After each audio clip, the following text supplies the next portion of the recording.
If you like the story, you can support the author on Patreon. Link is in the description. Chapter 51. Third person's POV. Peter looked at all the guys who were on the floor close to Yuri Watanabe and tapped the side of his mask, making Arie scan them. Even if he knew who Yuri was from his past life, it doesn't mean he will trust that information as facts.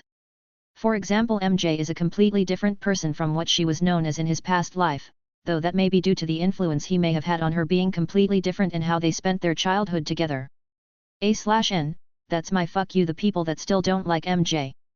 Arie then started showing Peter their identifications and their certifications that they do indeed belong to the police force and were undercover. When Peter saw this, he nodded his head. He then went and undid his webbings. Sorry about that, I didn't mean to put you in a sticky situation. Peter quit as he got them out. I don't know if I should thank you or arrest you for interfering in a police investigation. The guy that was talking to the leader before spoke. A thank you would be very much appreciated, Gwen said with a weary tone. Yuri just tapped her partner. It's better if we leave them with a warning. They did help us out after all, even if we were slightly caught in it. The guy sighed as he said, very well, you guys can go off with a warning. But before that, do you guys mind getting them off the ceiling, he said while pointing at the ceiling as some of the men were dangling on some webs. Gwen playfully smacked Peter's side as she said we shouldn't leave them hanging, her tone sounding playful as well. Peter snorted, good one. They both then shot their webs up and started to bring down the other criminals. After grouping them, Peter and Gwen hand them to the police. We make a pretty good team, Peter said with a hidden smirk. He's right, you guys make a great distraction. We should do this again sometime, Gwen said with a smirk hidden as well. Yuri just scoffed, just get out of here before we have to arrest you for real. Yes ma'am, both of them said as they started running outside. While Yuri looked slightly offended, ma'am, she whispered, am I that old that they need to call me ma'am? The guy just next to her chuckled and shook his head before arresting everyone that wasn't arrested. As for Peter and Gwen, they did what they always do, they swung away. For most of the time nothing interesting happened. But since it was already nighttime, the people out there doing illegal things have risen. Meanwhile in Dr. Connor's office. God damn it. Connor cursed, it's all that kid's fault. Because of him I'm behind schedule and don't have enough time to complete my regenerative serum. Why did I listen to him? Because of him I distracted myself with that stupid animal and I ended up wasting my time. Why did I think it was a good idea to mix two completely different types of animals? Now because of that idea I lost myself in it, I don't have enough time, I'm through, that's it, it's over for me. Curse that kid, Peter Parker. Dr. Connor held a green serum in his hands, that was it. All he had left. He gave it everything he had, and just as he was about to put it inside a rat, he stopped him. No, if it works, doing it on some rat won't achieve anything. Maybe that's the problem all this time, it was the fact the consumer was an animal. As I figured out that two animals couldn't mix, humans are more adaptive than that. Yes, humans are considered animals in their own right. That I know, don't get me wrong, but they are at a stage much higher than that of a low common animal. So the only solution would be a human experimentation, but that's very unlikely to happen. Dr. Connor at this point was on his last legs. He at this point in time started talking to himself, explaining to himself his own thought process. He looked at his own missing limb and decided it had to be him. If it works, he would have taken the world forward towards human evolution. Just as he was going to give himself the injection, he stopped. It's better if I do it right on the deadline. Then I'll know I gave it everything I know. Norman was seen in his office with a phone in his hand. Is everything ready? He asked while walking back and forth. Good, the plan is in motion, you better not fail me, I have spent millions of dollars on this guy, so he better not fail me. One last time just for safety measures. Are you sure he would be able to deal with them? Based on the available footage, the Spider-Man and the Ghost Spider are considerably strong. Norman at this point in time looked nervous and hoping, if he captured them they would continue giving him what he needed, the defective super soldier serum, or in other words the SSS. If he fails it would all be taken away. He hates leaving his fate to other, it is something he despises, but he currently had no other, he was too weak to do anything himself, for now. I swear if this fails I will have your head, do I make myself clear? Good, now then tomorrow it is, tomorrow we will release, the Rhino. Chapter 52. Third person's POV. The next day, Peter and Gwen were about to enter school when Harry showed up unexpectedly. He grabbed both of them and pulled them to the side. He looked at them with a serious expression as he said, we need to talk and it's really important, but we can't do it here in front of so many people. What's going on? Peter asked, gaining a serious expression as well. He hadn't seen Harry so freaked out before, so it was quite a surprise for Peter. He has no choice but to take it seriously. Harry looked around, remaining vigilant of his surroundings. He looked towards Peter and put his hands on his shoulder. Yesterday when I was at you-know-where, I was checking out different videos that you had. Harry's expression then turned awkward. I saw the video of you two talking, about how my father killed your parent. Both of Gwen's and Peter's eyes widened in shock, but before they could say anything Harry continued, "Sigh Peter, I'm truly sorry for what my dad did, I truly am, and thank you for not blaming me for it and still being my friend." "Yeah, don't worry about it," Peter said, shaking his head. Gwen then looked at Harry in confusion. "Was that it? I'm not trying to be offensive or anything, but I didn't think that was worth all the panic and worry." Harry shook his head. "There's more, but I still don't think it's safe to talk it out in the open." "Then we'll talk about it in the base, Peter."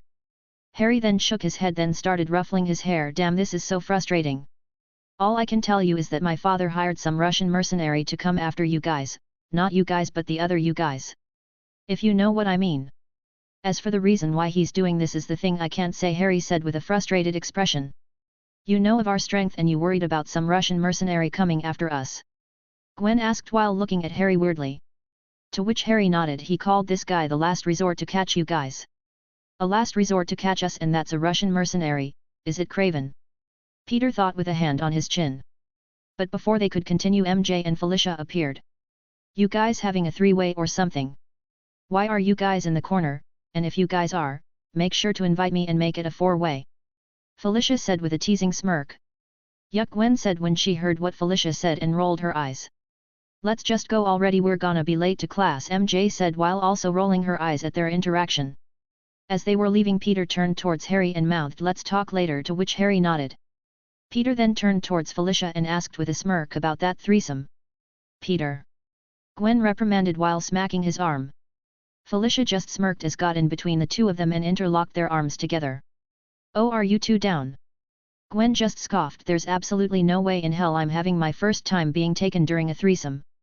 Gwen quickly covers her mouth before everyone in their friend group slowly turns their head towards her direction and looks at her with their mouths wide open. Gwen's face then quickly turned red, while Felicia started laughing loudly. "No way. Seriously? You're still a virgin? I at least thought that of all us you would be the one with the experience." Felicia then got behind Gwen and started squishing her breast. "I mean, with these bad boys I would think Peter would be all over you." Harry turned his head away, not wanting to watch, while Peter's face grew slightly irritated.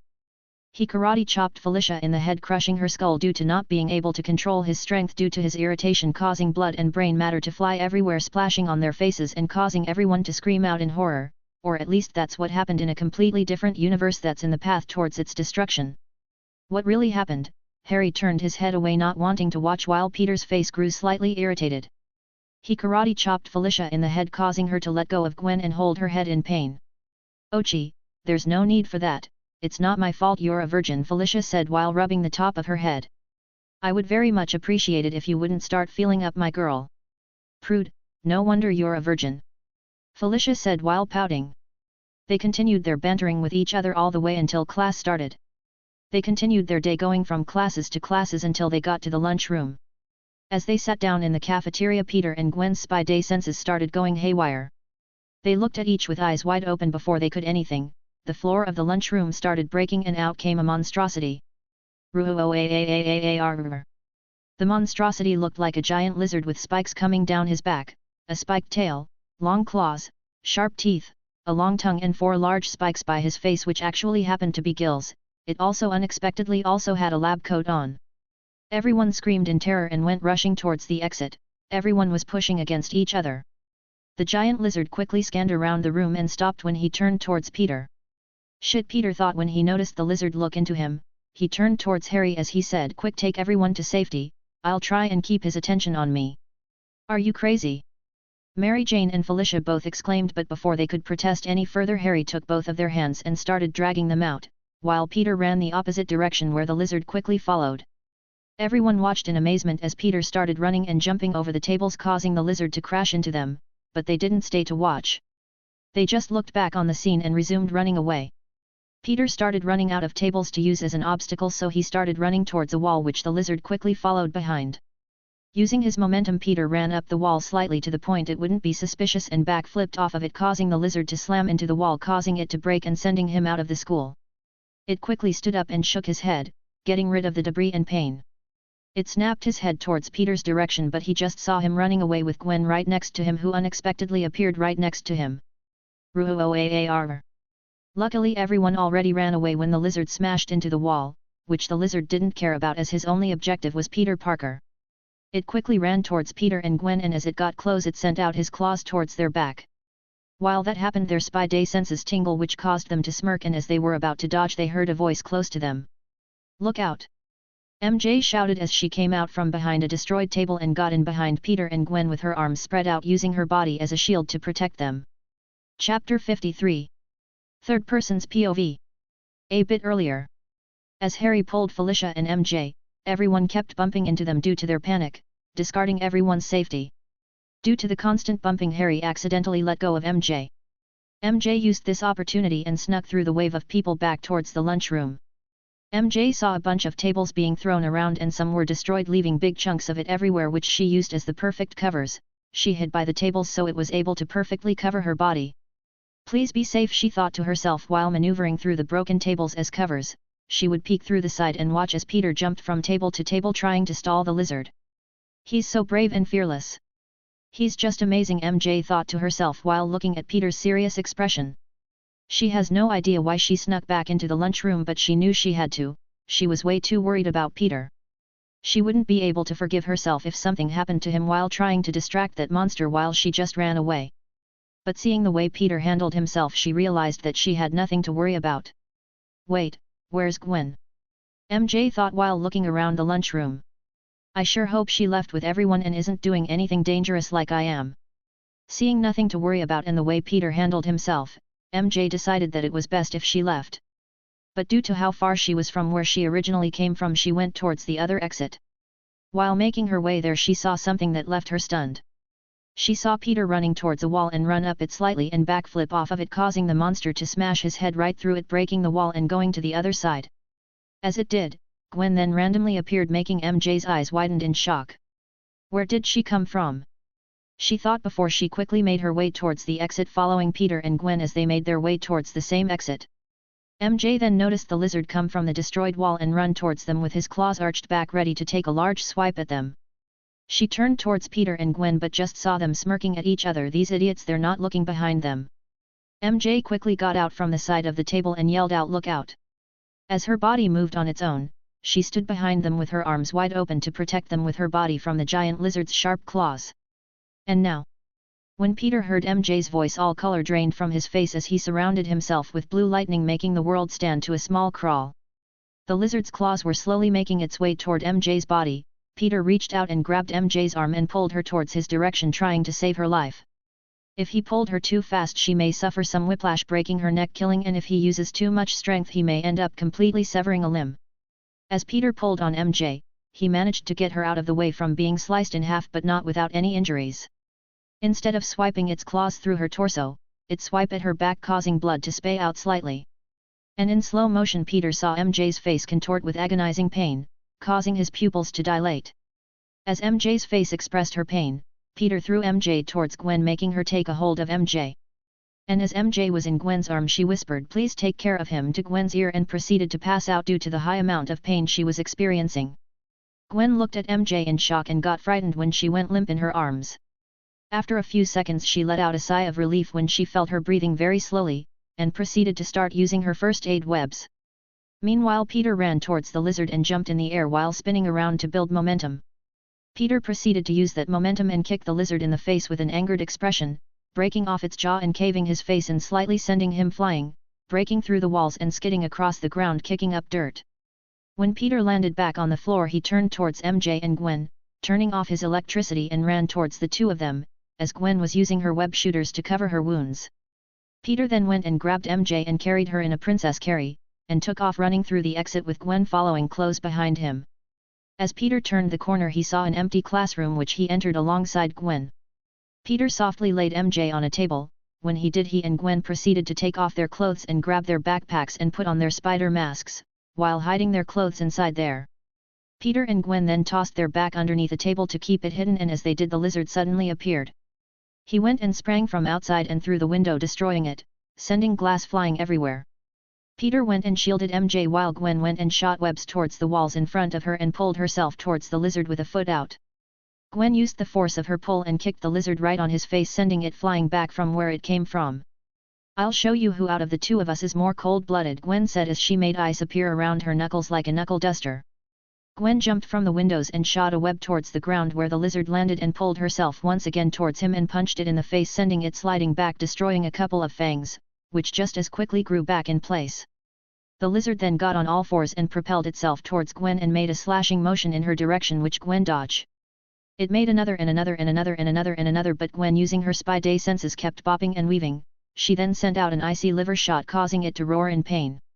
Before going to what it was doing, trying to slash Gwen apart, after each slash Gwen would weave out of the way and send a punch right to the torso of the lizard, trying to tire it out. What Gwen didn't realize, however, was that the lizard was intentionally getting hit and slithering his tail sneakily towards Gwen. Due to it not being an attack just yet, the lizard was able to surprise Gwen by wrapping his tail around her leg. And just as it was about to swing its tail to send Gwen flying, Peter appeared. After making sure MJ wasn't hurt any further, Peter went out and saw the lizard wrap its tail around Gwen's ankle, but before the lizard could do anything else, Peter shot his webs towards Gwen's shoulder and pulled her out. When she got out, she did a flip in the air and landed back safely on the ground. Peter then shot a web towards the lizard's face and pulled towards him. "Hey lizard face, I hope it's shedding season soon," Peter said as he pulled, "since you'll be needing a new set of skin after I'm done with you." Peter gathered a bit of electricity in his fist and punched the lizard right on the center of his torso. When he arrived in front of Peter, it ended up leaving a scorch mark alongside a fist imprint right where it was hit. Chapter 54. Third Person's POV. As Peter punched the lizard with a fist full of electricity, it was sent flying back, destroying the ground as it went along, leaving a long trail within the dirt. As the lizard stood up, it once again shook his head, as the fist imprint on the lizard's torso started to fill itself up, healing very quickly. But as Peter saw the imprint, he couldn't help but quip, "I always seem to leave a shocking impression on everyone I met." Peter then turned towards Gwen. "It seems its regenerative abilities are on a whole other level. I tore his jaw earlier and it's been healed up since it appeared." Gwen nodded her head. "Yet I knocked out a few teeth out earlier and they just regrew. It looks like we need to exhaust it until it can't regenerate anymore." Both Gwen and Peter then started running towards the lizard, and the lizard ran towards them as well. Instead of sending its claws towards them, it spun around rapidly and whipped its sharp tail in their direction. Both of their spy day senses went off, causing them to move out of the way. Gwen rolled under the tail while Peter jumped over it. They both then started fighting the lizard in harmony with each other. No words were exchanged. People could tell how well they knew and trusted each other by how in sync they were being. Peter would send a punch across the lizard's face, making his head turn towards Gwen's direction, which she also followed up with a bunch. The lizard would come close to hurting and scratching them, but they would pull the other out of the way with their webs, making it more difficult for the lizard. Peter went and kneaded the lizard right on the face, causing its head to snap back, which Gwen used as an opportunity. She slid underneath the lizard, and as she did, she shot a web towards the back of its snap-back head and proceeded to swing and throw its entire body onto the ground, causing it to crack and cave in slightly due to the force. Peter and Gwen then started to web the lizard as it tried to get up. They shot a web towards him and ran around in opposite directions, wrapped it up, making it difficult for it to move. Gwen then went and kicked the lizard right under its jaw, sending it flying off the ground, but before it could start falling, Peter appeared from behind Gwen, stepped on her shoulder and uppercut it, lifting him up even further into the sky. Peter flipped in the air and shot a web behind Gwen and pulled him downwards. When he landed behind Gwen, he put his hands underneath her and launched her into the sky, where she proceeded to uppercut the lizard in the stomach, blasting him up even further. As soon as she blasted him, Gwen shot her webs downwards and onto Peter, pulled him up and flung him towards the lizard, where he proceeded to also uppercut him the stomach. He then shot his webs towards Gwen. As he did, he proceeded to say, "We call this technique the itsy bitsy spider up the waterspout," and launched her towards the lizard. "We are not calling this that," Gwen said as she punched the lizard further into the sky. "How about the string out of hell? A/N, if you know you know, and if you don't that's too darn bad." "We're not calling it that either," Gwen said as she shot Peter past the lizard. Peter, who was above the lizard, then said, "Fine, since we're having trouble coming up with a name, how about a lesson on physics for a change of pace?" Peter then got on top of the lizard and pulled Gwen towards as she also landed on top of it. What goes up must always comes down, Peter said with a smirk. And when Gwen landed on the lizard and pressed down on him, she also said, and the heavier something is, the harder it falls. The lizard then started plunging into the ground due to both Peter and Gwen pressing down on him. The lizard started to panic and started thrashing around trying to escape its webbing but couldn't. Boom!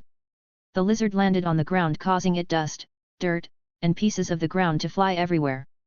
The lizard's body was embedded on the ground and knocked unconscious, much to the relief of Peter and Gwen. They both turned towards each other and high-five, which they started doing after a successful fight. Before they could discuss anything else, Arie interrupted them. I would advise to take Ms. Watson to the hospital. Although her wounds are covered, it's not a permanent solution.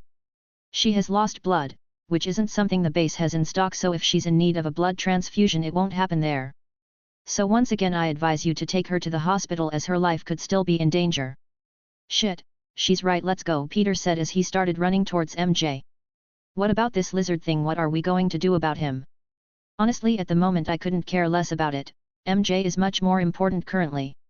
I can always recapture it if it escaped, but I won't have a chance to make sure MJ is alright if she dies. Gwen looked at Peter slightly before nodding her head. When they arrived, MJ looked sickly pale, much to Peter and Gwen's dismay. Peter and Gwen shot a web towards their bag and put it on. Peter went and grabbed MJ before turning invisible alongside Gwen, who did the same. They both then exited through the broken window and swung away towards the nearest hospital. When they got onto a rooftop, and they went jumping and swinging from rooftop to rooftop and building to buildings. When they got close to hospital, they took off their bag and undid their invisible and jumped down towards the main entrance of the hospital. As soon as they arrived, they ran through the door and handed MJ to the nearest doctor. Peter put her on a wheeled stretcher and explained what happened. He explained that she lost a lot of blood and what they used to stop the bleeding, which were the webs, what they do and what type of medicine it was laced with. The doctor on site nodded his head when Peter explained and called a nurse to help. Bring her to room 303, it's currently empty, he said towards a nurse that appeared as he took a small flashlight from his coat pocket. He then went and opened an eyelid, flashed the eye with it, repeated the same thing with the other eye. The doctor didn't pay any attention to Peter anymore as he helped wheel the stretcher. Peter then sighed and looked at Gwen. They both nodded and exited the hospital. When they reached outside, they jumped and swung away towards the building where they left their bags. Once they arrived, they made sure Arie secured any visible cameras that could watch them. When they did, they took off their mask and started to change back to what they were previously wearing and waited a few seconds so they could go as civilians to visit MJ. Chapter 55. Third Person's POV. After a few minutes, both Peter and Gwen parkour themselves down the building and run at a moderate speed towards the hospital. When they arrived, they went to the front desk. Hello, we're looking for a female patient that has arrived a few minutes earlier. She's a redhead. Peter then proceeded to describe Mary Jane's features to the receptionist. The receptionist nodded. She has just arrived and is currently being treated. Her injuries aren't fatal, but they could have been if Spider-Man didn't bring her here on time. She is being treated as we speak. She is going to be needing some stitches and a couple of blood transfusions due to the amount of blood she lost, but other than that she will be okay. In fact, if you wait for a couple of minutes, she should have the go-ahead to be receiving visitors. Peter and Gwen nodded graciously towards the receptionist and went and took a seat next to each other. When they sat down, Peter leaned his head back onto the wall and closed his eyes while Gwen snaked her arms around his, took a hold of his hand and leaned her head on his shoulder. Do you think it was a good idea to let it go? Gwen said, keeping it ambiguous so people don't know what they're talking about. No, that was a horrible judgment on my part, Peter said, pausing before continuing what he was saying. Whenever someone close to me gets hurt, I just seem to freak out. I'm sorry. Peter clenched Gwen's hand, feeling grateful to have her by his side. To me, during that situation, my mind narrows down on two things, the problem or the solution, whichever seems most efficient, while completely discards the other. Like what happened with her father, he was a problem, so I dealt with him at time and discarded what I could have done differently, like ignoring him and making sure MJ was all right. I discarded that since I knew she wasn't seriously hurt, which wasn't the right thing to do. While in this case, Peter then leaned towards Gwen's head and whispered what he was going to say. While in this case, the problem was MJ's injury. My mind completely focused on that and discarded everything else involving the lizard axolotl hybrid. There's also the fact that this entire situation couldn't have happened if we took a different approach. Are you seriously blaming yourself for what happened? Gwen said, whispering right back, sounding shocked and annoyed. This isn't your fault, it's that lizard thing's fault. He was the one who hurt her while she was trying to protect us. That's the thing, she wouldn't have tried to protect us if she knew what we were. If we were more honest with her she wouldn't have thought we needed help, Peter whispered with a solemn expression. Gwen moved her head and kissed Peter on the cheek and went back to resting her head on his shoulder. We have a good for keeping everything a secret. If we told everyone we knew what we were it could put them in danger. And if we don't it could do the same, Peter retorted back. Gwen said as she said yes, but by a lesser amount. So please stop worrying about this, plus you said we were going to tell my dad, Uncle Ben, Aunt May, and MJ, eventually. I think it's time we told them. We have been planning on it but have never found the perfect opportunity and have been delaying it due to our worry. Peter sighed and nodded his head. He kissed Gwen on the top of her head when his phone unexpectedly buzzed. When he took it out he saw that it was Harry calling him. He showed it to Gwen and said, "I'll be right back." Gwen nodded as Peter stood up and turned towards an empty hallway. He stood by a wall as he answered the phone. "Hello?" Peter said. "Where are you?" "Is everything okay?" Harry asked, sounding worried. "Sigh, I'm at the hospital." Before Peter had a chance to explain, Harry started bombarding him with questions. "What happened? Are you okay? Is Gwen okay? Who's injured? How bad is the injury? Do you want me to be there? What about the lizard thing?" I don't know, maybe someone forgot to take a hold of someone and take care of them like I told them to," Peter said with a bit of an edge on his voice. "Oh God, MJ. I'm sorry, I know this is no excuse, but due to the chaos people kept bumping into us making us separate. I tried looking for her but I couldn't find her," Harry explained, sound guilty. Peter just sighs. "No, you don't need to explain, I shouldn't be taking it out on you. I'm just stressed with the whole situation, I'm sorry." "No, it was my job to take care of them but I couldn't even do that." "Hey? So how did she get injured? Is she okay?" "Sigh, she tried to protect us from the lizard thingy not knowing we were just fine and almost died, but I managed to pull her away slightly. Her back ended up being slashed through. They said she needs a couple of stitches and blood transfusions and everything would be okay." Harry let out a sigh of relief hearing that. The last thing he wanted to hear was that one of his close friends had lost their life. "Do you need me to go over there?" Harry asked, to which Peter just replied with a no. "There's really no need, just relax and we'll talk later about what you wanted to talk about earlier." To which Harry hummed in affirmation, but before he could say anything else Peter saw a doctor heading towards Gwen's direction. "I have to go, a doctor is coming," Peter said as he hung up and went towards Gwen. "She is allowed to have visitors but be aware due to the medication she will be quite drowsy." Gwen and Peter nodded their heads and thanked the doctor for their services, which he seems appreciative about, and told them her room number. They both almost ran towards her room, and as they entered, MJ was seen in a hospital gown with droopy eyes looking like she could fall asleep any minute. "Hey sleepyhead," Peter said softly. When MJ looked over she let out a sigh of relief. "I'm glad to see the two of you are safe and sound." "That should be our line," Gwen said. "We're very glad to see you alive and well." "I could be better," MJ replied with a tired smirk.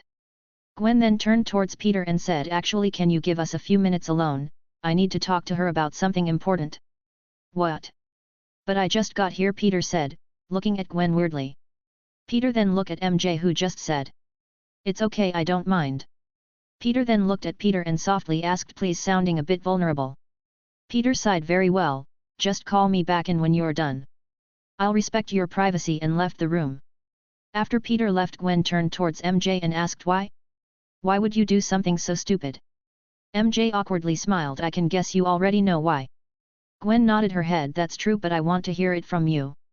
It was MJ's turn to sigh as she said, "Very well, since you want to hear it. There is just one simple reason." MJ paused slightly before continuing. "I'm completely in love with Peter Parker." Chapter 56. Gwen's POV. I watched as Peter looked at me for a bit, studying my expression, before sighing and leaving the room. As he left, I turned towards MJ and prepared myself for the conversation that was long overdue. But first I waited for a few seconds just to give Peter time to walk away, since he would be able to hear us due to our enhanced senses. After a few seconds I could help myself but asked, "Why? Why would you do something so stupid?" MJ's faces gained an awkward smile as she debated what to say. "I can guess you already know why," she finally decided to say. "And of course I know.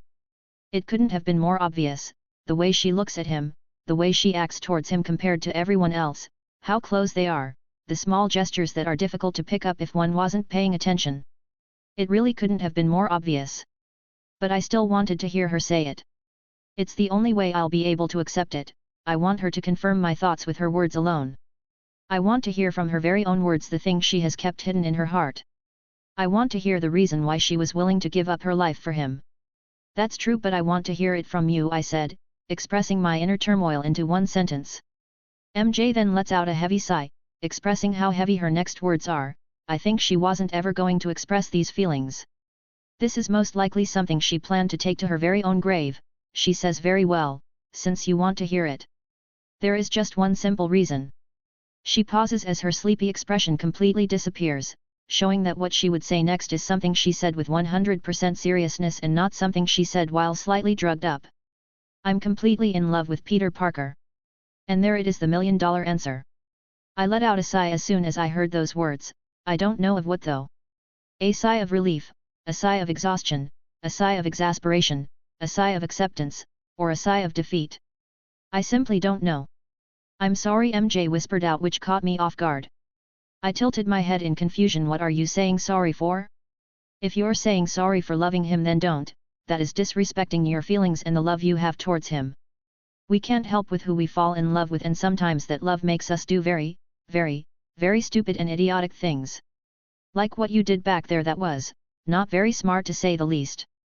Do you have any idea how much your death would have affected Peter if you went and died sacrificing your life for him? He wouldn't have been able to forgive himself. Believe or not, Peter cares a great deal about you. I then let out a sigh as I said, I know I'm probably going to regret this in the future, but fuck it. Like I said, love makes us do dumb things. Like allowing you to date Peter. MJ quickly snapped her head towards my direction, her face then contorted into pain. "Oh, what?" she then shouted. Her confusion is simply palpable at this point as she asked why. There are many reasons actually why I'm allowing this. I know Peter and I know myself. Peter won't ever stop loving me. I can sometimes get insecure, but I just know it. I have faith in him and our relationship. I could see it in his eyes, the way he looks at me, the way he holds me. No matter how many girls he dates and falls in love with him, I will always be his number one. There are numerous reasons actually, I answered her and continued, but a few of the main ones would be that it would be selfish of me to simply tell you to stop loving him. It's rare to find someone that is willing to sacrifice their life to save the one they love. When you did that, you didn't only just use your body to save him, you also did it to save me. If I was seriously in danger, you could have left me for dead and used that chance to be able to have Peter all to yourself, but you didn't. You were seriously planning on using your life to save mine as well. I might not say this often, MJ, but I consider you my best friend, and I can't bring myself to hurt you by telling you to give up on Peter and move on. MJ just continued to look at me with her mouth wide open. That's it. She screamed once again. Seriously, oh, weak are her meds? She seems so energetic. I shook my head, answering her, of course not, but those are the main reasons why. Above all else, my number one priority has been and will always be Peter's happiness. If being with you makes him slightly happy, that's a risk I'm willing to take. But, what about you? She asked and looked at me with a sad expression in her eyes. I simply shook my head at that. There's nothing to worry about. I'm okay with this, but I'm only okay with this since it's you. If it was anybody else, I would have probably caved their face in by now. But here's the catch. You have to get Peter to agree to go out with you and fall in love with you. I'll tell him that I'll allow this to happen so he won't just constantly reject you but actually thinks about you too. I still don't understand. Why are you allowing this? She asked, bewildered. I already answered this. I allow this simply because it's you. If it was anybody else, I would have probably caved their face in, I said pretty smugly, since I have the ability to actually do it. Mary Jane's eyelids then started appearing heavier and heavier, and she started speaking slower and slower as she said, "You are a good girlfriend. Peter is extremely lucky to have you," she said as she closes her eyes and goes into rest. "We have a lot of stuff we need to be discussing if we want this relationship to actually work, but before my thoughts delved any deeper, Peter sent me a message saying, 'You need to see this, we need to go quickly.'" When I opened the message, it was a video of a guy wearing an exoskeleton of a rhinoceros. "Call the spiders," he said in a thick Russian accent. "'Cause Rhino is taking charge," he said while running and smashing his horn into a police car, sending it flying towards the bank he was standing in front of with a flick. What the fuck is wrong with this city? Chapter 57. Third person's POV. Gwen looked at MJ before quietly leaving the room. She found Peter a few feet down the hall waiting for her on his phone. It looked like he was texting someone. "We can't just leave her here all by herself. What if she wakes up and finds herself all alone?"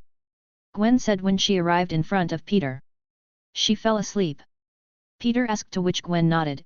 Peter then showed Gwen his phone and said, "She won't be alone. I texted Harry and told him to bring Felicia. So she wouldn't be by herself." Gwen nodded her head and sighed. "Well, what are we waiting for? Let's go." Peter nodded his head and both of them quickly walked out of the hospital. When they got out they started to run towards the building where they left their bags and started parkour their way up towards it while they turned invisible when they made sure no one was looking.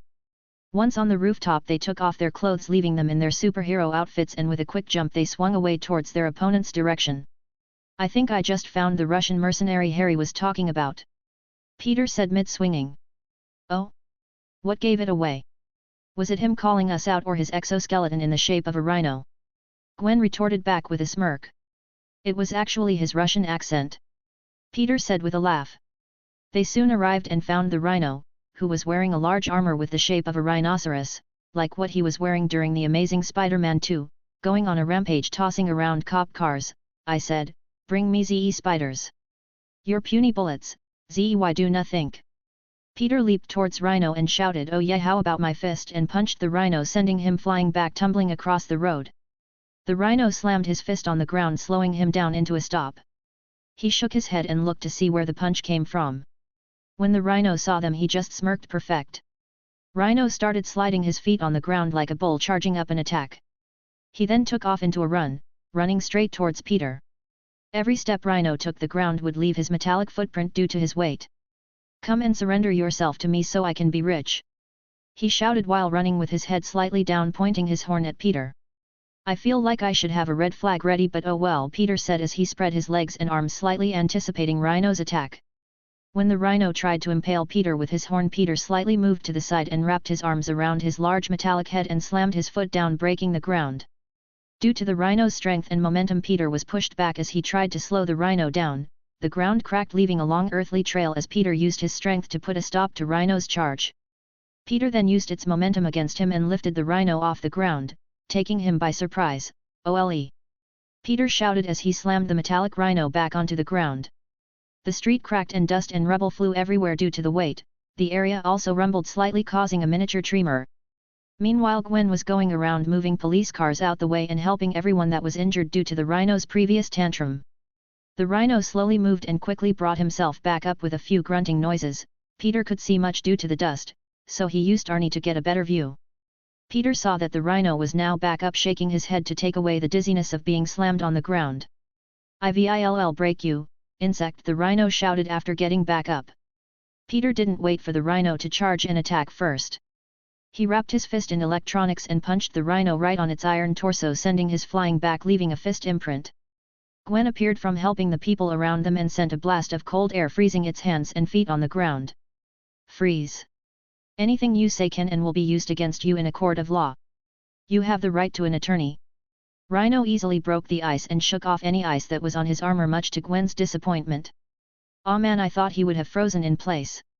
You are too weak and small to do anything, you bugs," Rhino taunted while secretly having trouble controlling the suit of armor. "You haven't even touched us, bro," Peter shouted, cupping his fist by his mouth trying to amplify his voice.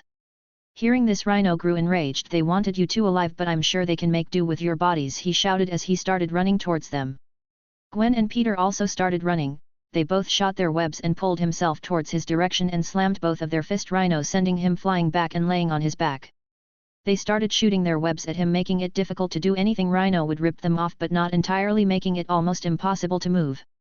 Rhino slammed both his fist into the ground, breaking the concrete and turning it into rubble. He picked them up and tossed them towards Peter and Gwen, who had no choice but to stop and punch the rubble flying in their direction so it wouldn't hurt other people. Peter wrapped himself in lightning and ran towards Rhino. He started running around in circles, confusing him and gathering more and more lighting. Peter aimed his hands at Rhino and shot a bolt of electricity, shocking the suit of armor and causing the system to overload. Gwen came and put her hands on the armor as soon as it stopped and started freezing it to stop it from exploding in case it overheated it, enveloping it in a thick ice sheet, making it difficult to move. The suit then stood perfectly still. All they heard was someone shouting in pure Russian. Peter then made a face and looked at its direction, which made Gwen quickly look at him weirdly. "You understand what he's saying?" "Yet, and I rather not translate. My god, he kisses his mother with that mouth." "How the hell do you know Russian?" Peter shrugged his shoulders. I knew I was going to help people someday, so I learned every possible language I could so I could communicate with everyone I came across that needed help without the need to worry about the language barrier. Since when? Gwen asked, shocked at this piece of information. Whenever I had free time, I never really had a chance to use the skills, and it really wasn't something to brag about, Peter said, shrugging his shoulders. Gwen still looked at Peter in shock, and her respect and admiration of him increased ever so slightly. Peter then held out his hand in a high-five manner and said, "Here's to another villain apprehended." Gwen smirked and gave Peter a high-five. As soon as their hands made connect, a wormhole suddenly appeared behind them, taking them by surprise. "What?" they both shouted as they got sucked in. Both Peter and Gwen shouted as they traveled through the bending pathways of the wormhole. A portal suddenly appeared. They exited the portal with a thumb failing straight into a rooftop. They both quickly stood up and pressed their backs into against each other and looked at their surroundings for any danger. "I'll have you know I'm a black belt in karate," Peter said in a karate chopping position. When they noticed nothing around them, they got confused and reached the edge of a rooftop where they saw a broadcast on a big screen in the middle of a building. Breaking news. New York's hero Spider-Man found dead at 26. Peter and Gwen's eyes widened at what they were seeing on the screen. What the fuck? Chapter 58. Third person's POV. Peter and Gwen looked at the screen in front of them. Peter already knows what's going on, but it still doesn't take away the shock that he was experiencing. Gwen is in a whole other state of shock at what she was seeing. It almost made Gwen believe she was dreaming if she didn't fall face first onto the snowy ground. "Hey Gwen," Peter said while still looking at the news. "Yes, Peter?" Gwen asked with shock still evident in her voice. "I think I'm dead." I can see that. What the hell is going on?" Gwen couldn't help but scream out once again. She pointed on the screen as she continued screaming. "Why is there a freaking blonde version of you saying you're dead?" Peter, who continued looking at the screen, just said, "Okay, call me crazy, but I believe we were just sucked through a portal to another reality." Peter then quickly tapped at the side of his head as he asked, "Wait, Arie, are you still there?" Peter called out, "Yes, I am here, Father. But my abilities have been cut to an all-time low. I don't have access to my servers." Arie appeared out of the corner of his eyes, lagging and glitching like she would disconnect at any minute. "Just lay low for a bit. I'll try to see if I can fix you when I have a chance." Arie didn't say anything and just shut down to conserve her energy. "Husband of Mary Jane Watson," Gwen whispered. Peter turned his head and looked at Gwen in confusion. "What? In this reality or whatever, you marry MJ? Really?" Peter just looked at Gwen in surprise. "That's what got your attention, woman? Not that we're currently stranded in an unknown universe or that the other me is dead, but my other me's marital status. I can't help it. Alright. I'm freaking out, and I thought that we were meant to be together in every single universe out there, and I just discovered that we're not. That was one of the reasons I allow MJ to pursue you and you be allowed to date the two of us." There was a long pause between the two of them. "Wait, hey, Peter shouted at the top of his lungs. He took off his mask as there really wasn't any need to have them on at the moment, and Gwen followed his example. Peter took a deep breath and released it and repeated the action with his hands as he said, "Let's take a deep breath first and calm down. Shouting isn't going to get us anywhere." Gwen nodded her head and took a deep breath, trying to calm herself down. Peter pinched the bridge of his nose as he said, "Now would you mind explaining what you meant when you said you allowed MJ to pursue me and when we agreed to this decision of me having a harem?" "It's not a harem," Gwen snapped back with gritted teeth. Gwen then sighed and explained what she said and did back before they were pulled into another reality. Peter sat at the edge of the snowy ledge and let out a tired sigh. "Has it ever occurred to you that maybe perchance I won't like the idea of having a harem? I didn't even freaking know MJ liked me." Gwen snapped her head to his direction. She couldn't help but curse as she asked, "Are you fucking serious? Please tell me you're joking." Peter awkwardly scratched his cheek and blushed, which made him turn his head slightly to avoid being seen by Gwen, but due to her enhanced senses they were hard to miss. Well, you see, I don't really pay attention to any other girl that isn't you. I stopped paying attention to the signs of girls liking me since none of that mattered to me when we started going out. You were the one that was mostly on my mind all the time, so I didn't really pay any attention to the clues MJ left behind if what you said is true." Peter said with his face turning a light shade of red, "Which is true. The thing with Black Cat was just my past excitement from my previous life. I didn't actually think of her as attractive now that I think about it. I liked the thought of Black Cat, not Black Cat herself." Peter thought to himself. "Oh," Gwen mutters, blushing as well, they slowly brought their hands together and intertwined their fingers together, enjoying their moment alone together. Gwen squeezed Peter's hand as she sighed, "Look, I'm not trying to say or force you to date MJ, all I'm saying is to give her a chance." "You're still on that?" Peter asked, turning to Gwen and looking at her with a raised brow. Gwen nodded her head. "I already gave her permission. It would be wrong and cruel of me to suddenly say, you know what, I change my mind. Give up on your feelings, plus MJ is literally the only girl I can see you with where the feeling of betrayal and disgust consumes me. She was even willing to throw away her life to save both of our lives if it meant you could be happy. She valued your happiness over her own life. I just can't say no or dislike her for that. You're really selling this, aren't you?" Peter Benjamin Parker, the Spider Harem King, conqueror of worlds and women alike. Gwen went and sat on Peter's lap and went face to face with him. She held his face, looked at him in his eyes, and smiled so sweetly that it captivated Peter for a bit. "Call it a harem one more time and I swear I'll castrate you. Do I make myself clear?" "Yes dear," Peter meekly responded. Gwen brought Peter's face close to hers and kissed him on the lips. She bit his lip and pulled on it slightly. "Good. Since when did you become such a seductress?" Peter asked with a smile, taking a hold of Gwen's lower cheeks and pulling her closer. "Since I found out we are not always together in every universe.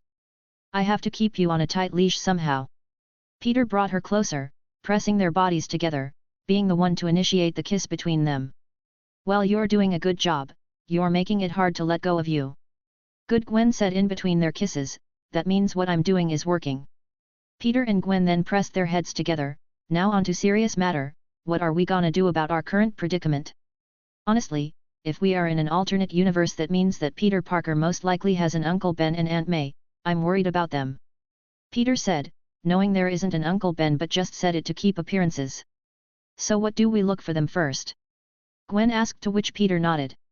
"And it's best if we become invisible. We wouldn't want to surprise people and make them believe Spider-Man is still alive." Gwen nodded her head and kissed Peter one more time, Peter getting off him and grabbing her mask, putting it back on. Which prompted Peter to do the same. They both turned invisible and jumped off the building and started heading towards Aunt May's direction. Chapter 59. Third Person's POV. "Do you even know where Aunt May and Uncle Ben live in this world?" Gwen asked while in between swings. "No, but I can always look out for two things. Where most people are located and offering their thoughts and prayers, and the address where we live in our reality." Peter responded. "Let's try with the latter first. It seems like the most logical choice at the moment," Gwen suggests, to which Peter agreed with, and as they were swinging they saw someone swinging a few feet in front of them. Although it was difficult to see him due to him wearing all black, they were still able to make out its silhouette. Although both Gwen and Peter were invisible, they were still able to know where they were and looked at each in surprise. They undid their invisibility and fastened their pace towards the black silhouette. "Hey, wait!" Peter shouted, causing the guy to turn his head and look towards their direction. He slowed down and allowed Peter and Gwen to catch up, and when they did, all of their spy day senses started blaring, showing they were one and the same. "Whoa, this is trippy," Peter said, shaking his head as they all soon landed towards the nearest rooftops. "So who are you guys?" Spider Noir asked, tilting his head. "Name's Spider-Man," Peter said as he took off his mask and extended his hand, "but I'm also Peter Parker." Gwen looked at Peter, slightly surprised at him revealing his identity to someone they just met. But she followed her boyfriend's example and took off her mask as well. "I go by Ghost Spider, but you can just call me Gwen." "Spider-Man, Spider-Man Noir. But you can just call me Noir, I also go by Peter Parker," he said, but didn't go and reach for his mask. Peter and Gwen just decided to leave it off as they felt they would need to take it on and off constantly. "Wait, were you also sucked in through a portal and randomly appear here?" Gwen asked. To which Noir nodded his head, "And based on your reactions and words, I take it you arrived the same way." "I see, so we weren't the only one. Do you think there are more of us from different universes?" Gwen asked. "Absolutely, in fact I'm 100% sure," Peter said, nodding his head. Gwen looked at him in confusion and asked, "How can you be so sure?" "Well, I don't know, maybe because there's a spider pig swinging behind Noir." Noir turns around and Gwen leans to look behind him to see a cartoonish pig in a spider costume swinging on his webs. "Okay, I have seen everything this life has to offer," Gwen said, looking at it with a deadpan expression. "Oi! Piggers!" Peter yelled out while cupping his hands by his mouth. Spider-Ham, who was swinging towards Aunt May's location, turns his head when he hears someone calling out to him. He switches direction and arrives in front of everyone, their spy day senses goes off again, and after shaking their heads to get rid of their disorientation, Spider-Ham introduces himself. "Pleasure to meet you everybody, Peter Porker at your service, also known as Spider-Ham." Gwen snorted when she heard that. Peter just looked at her with a deadpan expression as he just says Gwendolyn, which caused her to pout and kick him on the ankles. Peter started hopping on one foot while holding the other. "Ouchie, ow, ow, ow. Call me that again and next time it'll be harder." Gwen then turns to the rest of the spiders' direction and starts to introduce everyone. She then asks, "So where are you all going? It looks like we are heading towards the same direction." They all nodded their heads as they said, "Yeah, I'm going to Aunt May's place," both Noir and Porker say at the same time, while Gwen mentions Uncle Ben, causing the two of them to look at Peter and Gwen in surprise. "Your Uncle Ben is alive." Hearing each other say the same thing, both Noir and Porker look at each other and ask, "Yours is also dead too? Are the two of you from the same universe?" Noir asked, to which Peter nodded. "And yes, our Uncle Ben is alive, why wouldn't he be?" Peter asked, even though he knew why, but they didn't say anything and just kept quiet. "Well, anyways, since we're going to the same place, why don't we go together?" Gwen asked, to which they all nodded their heads. And with a jump they all shoot their webs and start swinging away in the same direction, which just confirmed the way to both Gwen and Peter. When they arrive, they notice pictures and plus highs of Spider-Man in this universe's Peter Parker with candles spread around the house. They jumped down from the sky and landed on Aunt May's front door, where they all proceeded to knock at the same time. After a few seconds, Aunt May answers the door with a tissue on hand and red eyes. "Aunt May," they all softly called out to her, seeing her in such a state. "Peter?" Aunt May asked in a surprised tone when she heard the endearing way they all called to her. It sounds the same way her Peter used to call her. Peter, MC, Noir, and Spider-Ham all nodded their heads, confirming her thoughts on the matter. "May we come in?" Noir asked, taking off his hat and putting it near his chest. Aunt May nodded her head and made way while still looking at everyone in shock. But before anyone could go in, they all felt their spy day senses go off again, detecting someone behind them. "Hope I'm not too late and you guys don't mind me joining in. My spy day senses told me to come here." They turn around surprised to see another Gwen behind them with a little girl of Asian descent next to her with a giant mecha spider behind them. Both Gwens then looked and pointed at each other in surprise. "Holy moly, there are two of us!" Chapter 60. Third Person's POV. The two Gwen looked at each other in shock. They slowly held out their palm and made their hands slowly touch. They waited in anticipation as if the universe would collapse on itself if they made contact. Boom! Peter shouted, causing both of them to jump in fright. Peter started laughing seeing them jump, while his Gwen slapped him on the shoulder. "Don't do that! You almost gave a heart attack." "Ha ha ha, sorry, I couldn't help it," Peter said in between his laughs. "Just what is going on?" Aunt May asked, seeing so many people gathered dressed in different Spider-Man outfits. Peter and the rest of them looked at Aunt May awkwardly and slowly entered her living room. Well, first thing first, I'm sorry for your loss, Aunt May," Peter said sincerely, which the others soon followed. But Peter didn't get to finish what he was saying as they started glitching. They all then groaned in pain, which caused Aunt May to look at them with worry. "Okay, as I was saying, we're not from this universe. I believe that whatever killed this Peter Parker is related to what brought us all here. It makes sense, one way or another we are all related to Spider-Man," Noir said while looking around. "It could be what caused that earthquake earlier," Aunt May said while looking at everyone. Tears slowly streamed down her face thinking about what could have caused Peter's death. All the Spider-Men / women started comforting her. "I could look into it, but I would need my AI for it," Peter said while contemplating letting out a hint. "You have an AI?" Peony Parker asked. To which Peter nodded with a proud smirk. He then showed his mask as he then explained, "Built her myself, she's currently resting and needs a powerful server to operate." "Cool mecha, by the way, do you mind if I study it when we have the chance?" Peter asked, looking out the window and at the giant metal spider. "I don't mind," Peony said, shrugging her shoulders. "I got just the thing you need, follow me," Aunt May said, grabbing her keys. Everyone soon started following Aunt May outside as she went out back and towards the shed. Even the mecha started following behind them. As Aunt May inserted the key into the lock, a bright red spider symbol appeared, which was followed by the door gaining a spider symbol as well, opening up leading into a high-tech elevator. "I'm definitely stealing some of these ideas, cause that was sick," Peter said as he along with everyone else entered. Gwen just scoffed and playfully smacked his arm. "Be respectful. You two seem awfully close," GWEN2 said, noticing how they interacted with each other and how handsy they are with each other. Gwen just looked at GWEN2 confused, well yeah I sure hope we're close, he's my boyfriend after all. Aunt May pressed the elevator button once everyone was inside, while GWEN2 looked at the two in shock before blushing slightly then looking downcast. As they started going down, different gadgets and machinery were on display, and when they reached the bottom floor, they were in the middle of the room with different Spider-Man outfits displayed neatly side by side. Okay, I'm definitely stealing some of these ideas, Peter said looking around. Aunt May looked at Peter with a smile as she says, well then I hope you put them to good use. Peter just smiled right back. Aunt May pointed at the large monitor and computer system as she said, you can use that.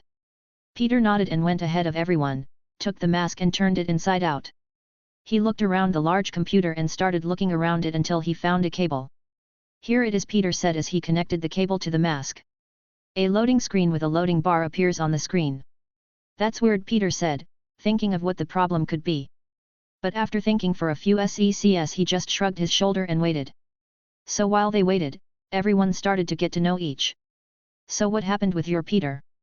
Gwen asked GWEN2 after thinking about her reaction to the news of them dating.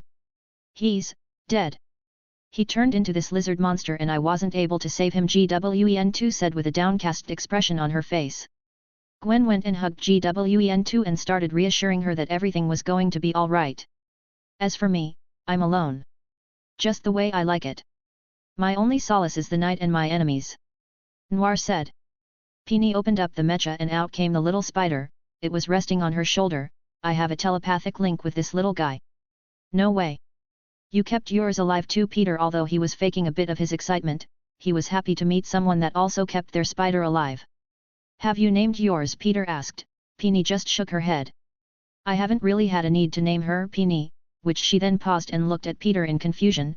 Wait, did you really name your spider? Of course, Mr. Daddy Longlegs is one of a kind after all. Everyone stopped talking with each other and turned to look at Peter, giving him a really look. Peter's face then grew slightly red as he got embarrassed. It's not that bad, all right. Father. Everyone quickly turned to look towards where they heard the voice of an energetic little girl. Peter's eyes widened in shock at what he was seeing. Arie? Is that you? In the large monitor behind them a little girl with the lower body of a spider appeared. She had light purple short hair, 2 large eyes with 6 little eyes above them and a happy grin plastered on her face. Pick. The girl in the monitor pouted. What? Father doesn't recognize me now that I had a bit of a makeover. A makeover? You had a whole surgical procedure, Gwen said, looking at Arie in surprise. And I take it that is not normal? Porker asked, looking at Gwen's and Peter's reaction. No, it's not. She was, let's just say, a bit more robotic than she is now. Gwen said, still looking at Arie in shock. And it's all Father's fault, Mother. He was too lazy to make a power source even though he's smart enough to do it and build me a quantum computer for my processing speed and development. Oi! Don't throw me under the bus now. I was just waiting for the right opportunity, Peter said with a weary smile. While Gwen just gained another surprise. Did you just call me Mother? Arie nodded her little head. Of course, you will one day be Father's wife and was there through it all when he was making me, so it's natural that you would be my mother. Peter looked at Gwen's shocked expression and nudged her slightly. Congratulations on the promotion. So how did all this happen? Peony asked, looking at Peter's now super advanced AI. It's thanks to the computer system I'm currently in, whoever made it really knows their stuff. I was able to study emotions and human interactions better thanks to the processing power and storage it has. So I was able to develop my own taste and looks. So what do you think, Father? Peter just looked at Arie proudly. You look amazing. Chapter 61. Third person's POV. Now on to important matters. Arie can hack into any surveillance cameras/systems and look for this world's Spider-Man's last moment, Peter said as his expression turned serious. Arie nodded her head. It'll only take a few seconds. And Father? Yet? Peter asked confused. Give me a better nickname. I don't like Arie. It's weird, Arie said, pouting and crossing her arms. Peter sighed at that, before mumbling, Finey. Arie nodded her head and a video soon appeared on the big screen. Norman, listen to me. I can't let you open a portal to another dimension, this world's Spider-Man said while being up against a green metal container. Everyone stopped what they were doing and paid attention to the screen, listening to everything. On the screen a giant green goblin appeared snarling at Spider-Man. "Brooklyn isn't zoned for that," he continued. "It's not up to me," he growled, making his way towards Spider-Man. "Why won't you quit?" he continued. "I guess I like Brooklyn not being sucked into a black hole," Spider-Man said while dodging Green Goblin as it went and tried to punch him but only ended up hitting the container.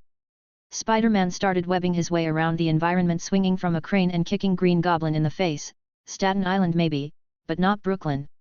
As Peter swung away, a damaged part of the crane slid down to the side, causing everyone to hear a panicked little scream in the far distance. The crane moved to the side. Spider-Man and the Green Goblin fought, showing Miles hanging on from the swinging crane. "Miles?" GWEN2 said in a questioning tone. "You know him?" Peony asked while they continued watching the events unfold. GWEN2 nodded her head. "Yeah, he goes to the school I'm recently attending." They continued watching the Green Goblin start throwing bombs while Miles was now on the floor dodging, trying to find cover. But Spider-Man and Green Goblin just continued fighting. "Is he from another universe or is he from this one?" Noir asked. "He's from this one," Arie answered, pausing the video, pulling up Miles' record. Noir just narrowed his eyes at frozen image of Miles trying to find cover while Peter and Green Goblin were frozen in place fighting. "It looks like he just recently got bitten, he doesn't seem to have any experience." "That I can confirm as well, he only bitten today actually. He suddenly grew and tried to blame it on puberty, and he got his fingers stuck in my hair, that's why it's cut in the first place," GWEN2 said with a bit of annoyance towards what happened to her hair. Everyone nodded their heads and looked towards the screen where the video continued to play. Miles tried to hide under a container that was slightly off the ground, but the goblin just picked it up and threw it at Peter. Miles quickly got up and ran to the side through a large doorway, which only led to the collider that brought them from their universe. Miles stopped right on the edge of the platform. If he went any further he would have ended up rolling down towards it. Spider-Man and the goblin continued fighting, slowly coming down the same route Miles went through. The goblin was sent flying, accidentally knocking Miles down, causing him to scream as he tried to stick onto the floor, but a large hole was there that Miles almost went down in. Luckily he managed to stick himself just on the last piece of metal, but the goblin wasn't so lucky, he was sent flying right down the hole. Peter swung by, not noticing Miles. While Miles tried to push him up, he accidentally slipped off, causing him to fall down the fall. "Ah!" You could hear Miles screaming. Spider-Man turned towards Miles and changed his direction and shot himself towards Miles, catching him by the back of his sweater and carrying him to safety. You couldn't hear what they were discussing since they were whispering, but at some point they stopped talking and just looked at each other. Every spider person in the know knew that they were discovering that they were the same and got bitten by a spider. The collider then started turning on, charging itself up. Spider-Man then jumped and parkoured his way through the collider, using it to move around. He used the moving collider to gain momentum and swing his way towards the ceiling. He started moving around a bit, tapping the ceiling looking for something. He seemed to have found it and hit it, causing it to open slightly. He used his strength to pry it open. He took out a computer chip and tried putting it on a spot where he could. But before he could, he detected something and stopped. The Prowler shot himself from the ceiling and tackled Spider-Man away from the machine. They started fighting each other in the air for a while before the Prowler kicked him with his powered-up boots, sending him flying to a part of the collider.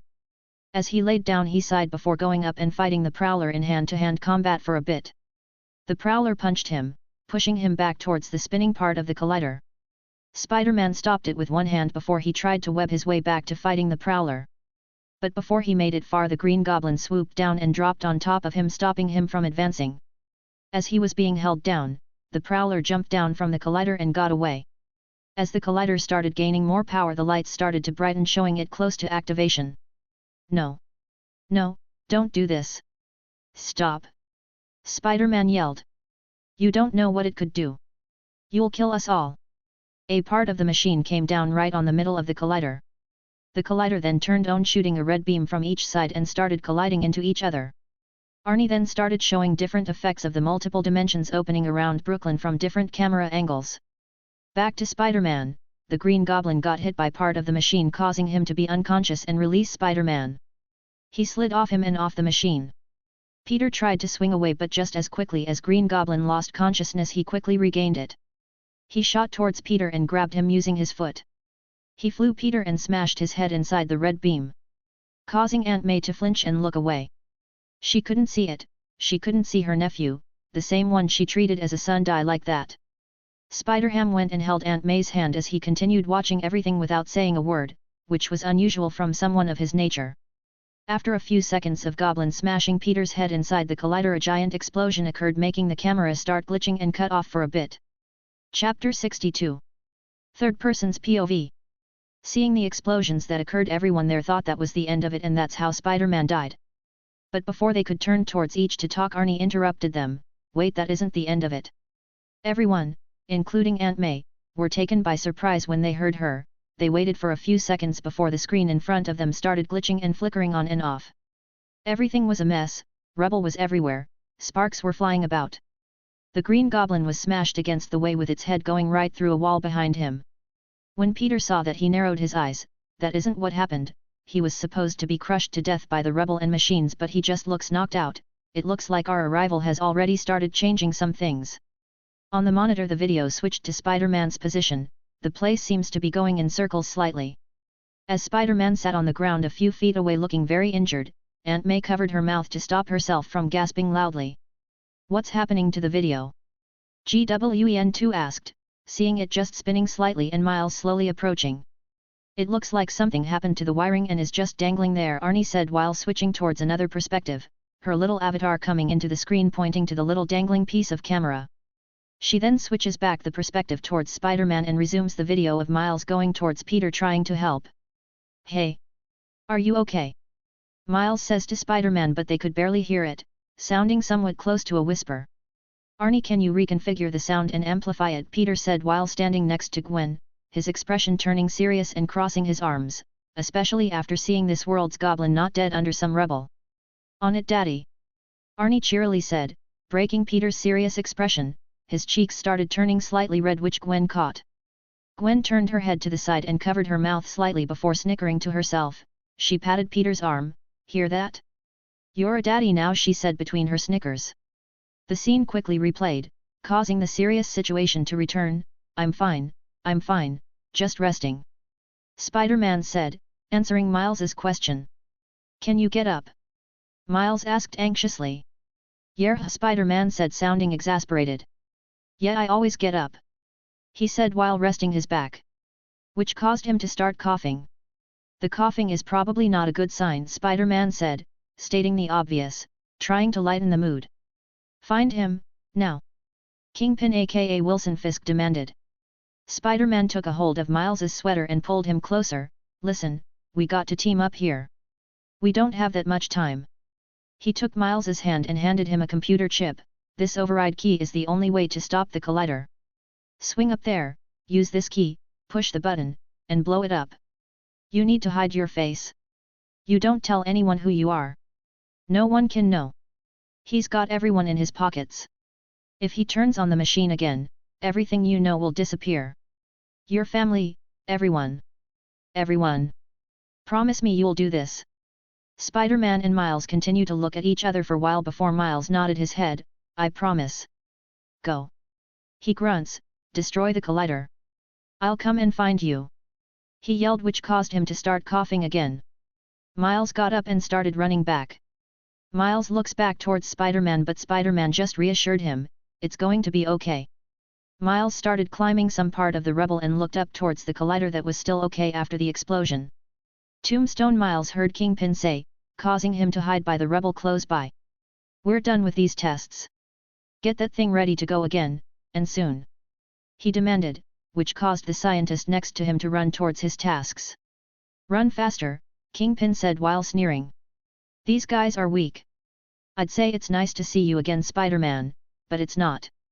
Kingpin said, walking towards him and standing before him imposingly with Tombstone and Prowler standing behind him to his left and right respectively.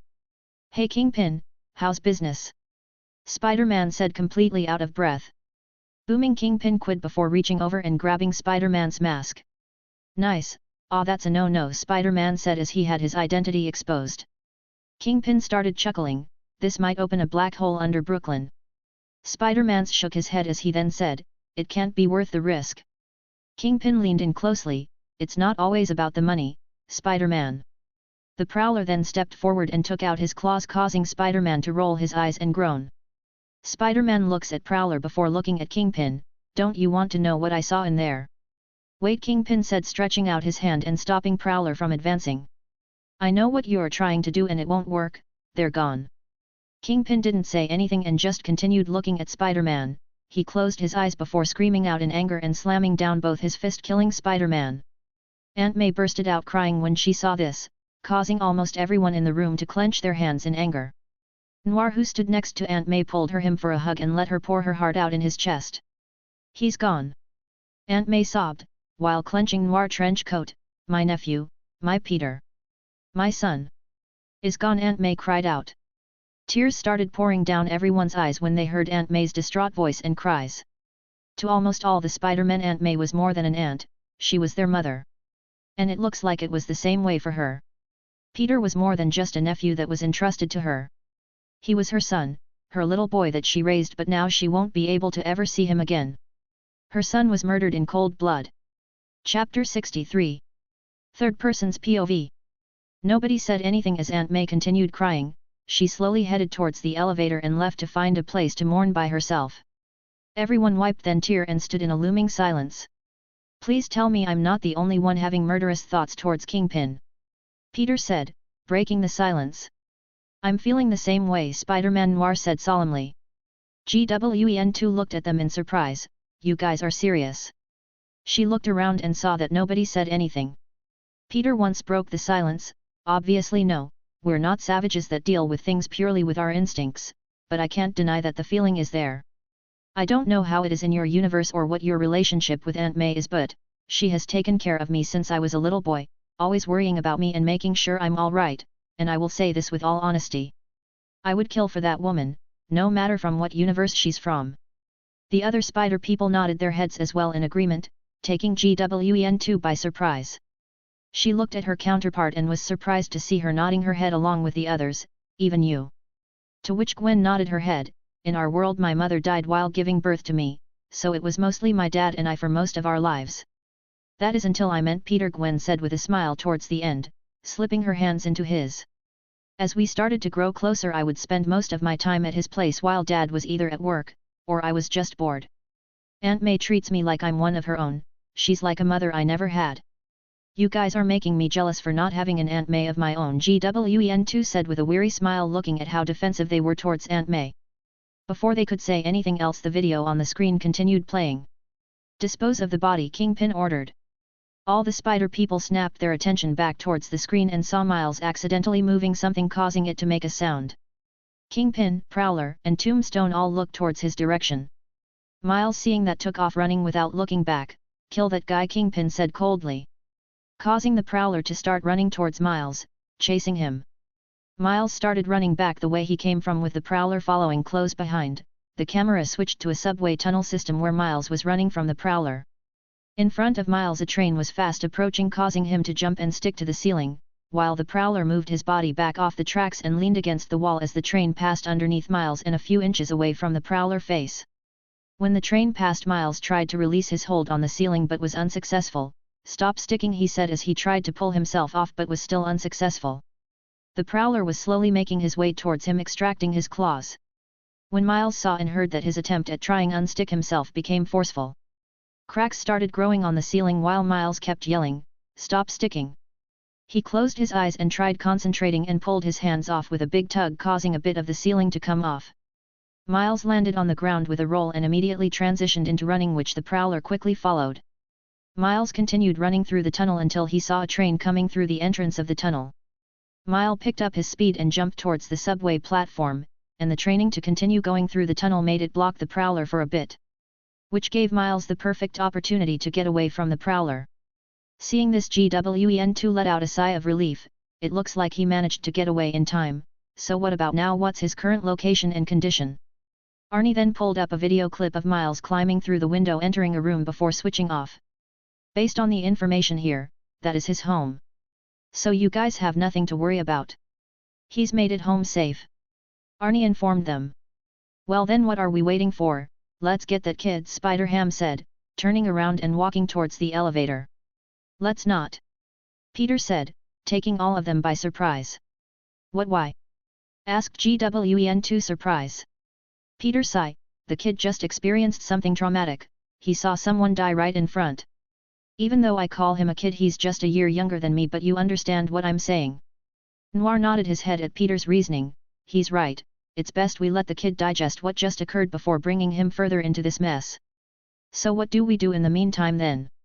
Peony asked, tilting her head. Before they could say anything, Arie interrupted. She started raising her hand as if wanted to be called upon. Ooh, I know, you can all come up with a new name for me, since Daddy is really irresponsible and will probably forget to do it. Oi, that's slander, Peter said with a scoff. Arie turned her avatar towards Peter and stuck out her little tongue. It's not slander if it's true, Daddy. Peter held his chest and took a step back before putting a hand on Gwen's shoulder. Gwen honey, our daughter is entering her rebellious phase. Gwen just smiled and shook her head. How about Spinny? Peony said after thinking about it and looking at her cute avatar. Arachnopork Spiderham said proudly. The dark spider of the evanescent stars in the sky, Noir said while looking at the distance with the wind fluttering on his trench coat, even though they were in a basement. Gwen2 didn't even try and threw her hands up. I'm not even going to try. Sozilk Spiderham tried again, the pig spinner, the bacon weaver, swine threader. Arie just looked at Spiderham directly, making eye contact, and in a serious voice said, "Stop talking." Which came as a gut punch towards him. He put both hands on the floor and stayed there, shedding tears about the unfairness. How about Aria? Gwen suggested.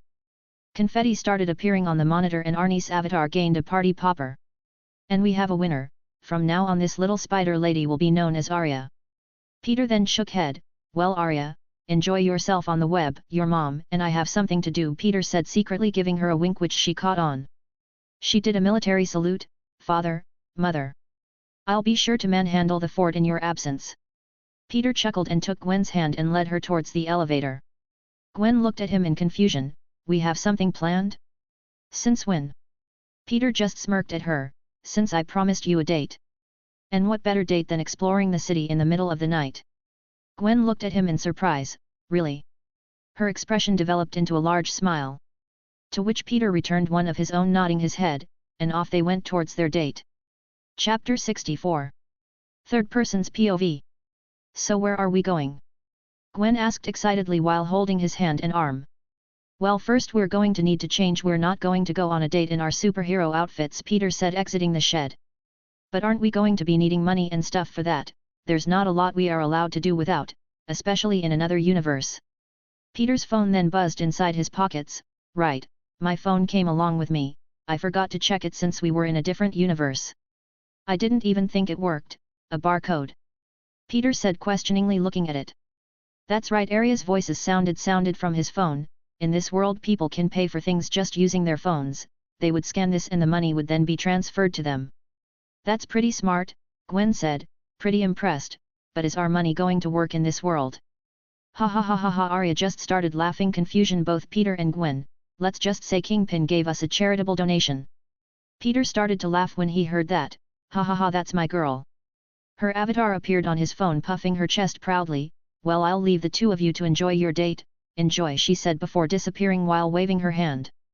And so they soon started walking out of Aunt May's house, and started walking around the streets of New York while wearing their Spider-Man outfits. No one batted an eye, thinking they were doing it to represent their fallen heroes. As they walked they started looking around for stores or malls that were still open. Just as Peter was about to ask Aria for help, he spotted a clothing store called Modish Muse Boutique, which showed a window display of both male and female mannequins wearing a lot of flashy trendy clothes. Let's go there, Peter suggested. Gwen just nodded her head and they both strolled inside. Although the security guard at the entrance looked at them weirdly, he didn't say anything. And once inside, Gwen went crazy looking for what to wear. She picked a few outfits, while looking for and picking out outfits for Peter to wear. After picking out a few, she dragged Peter towards the dressing rooms. She had him sit on a chair they had out for the male companion to sit on and walked inside.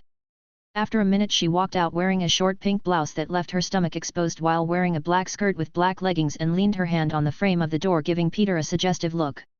Peter just looked at her for a bit before mouthing the words, "Change, now." Which caused Gwen to pout. "What, you don't like it?" "Oh, don't get me wrong, you look absolutely gorgeous, but there's just no way I'm letting anyone else see you in that should be for my eyes only." Gwen started blushing and giggling before going back inside and coming out wearing a white dress and high heels. The dress just barely covered her butt that if she walked it would rise up, exposing what she would be wearing underneath. As she turned around trying to show him, Peter leaned out and smacked butt, causing her to let out a yelp which caused her to almost trip and fall as she wasn't used to wearing high heels. "You better get changed and not let anyone else see you like that." They heard someone giggling right after, causing them to look at a store worker coming towards their direction, which made both Gwen and Peter blush. Gwen scurried back inside the dressing trying to hide her embarrassment while Peter just hid in his hands trying to not look up. Peter was using all his remaining willpower to not use his invisibility abilities at the moment and hide from the world forever. "There's no need to be embarrassed, you guys are quite young, you would be surprised at how many couples your age do that," the female worker said, which wasn't helping Peter hide from his embarrassment.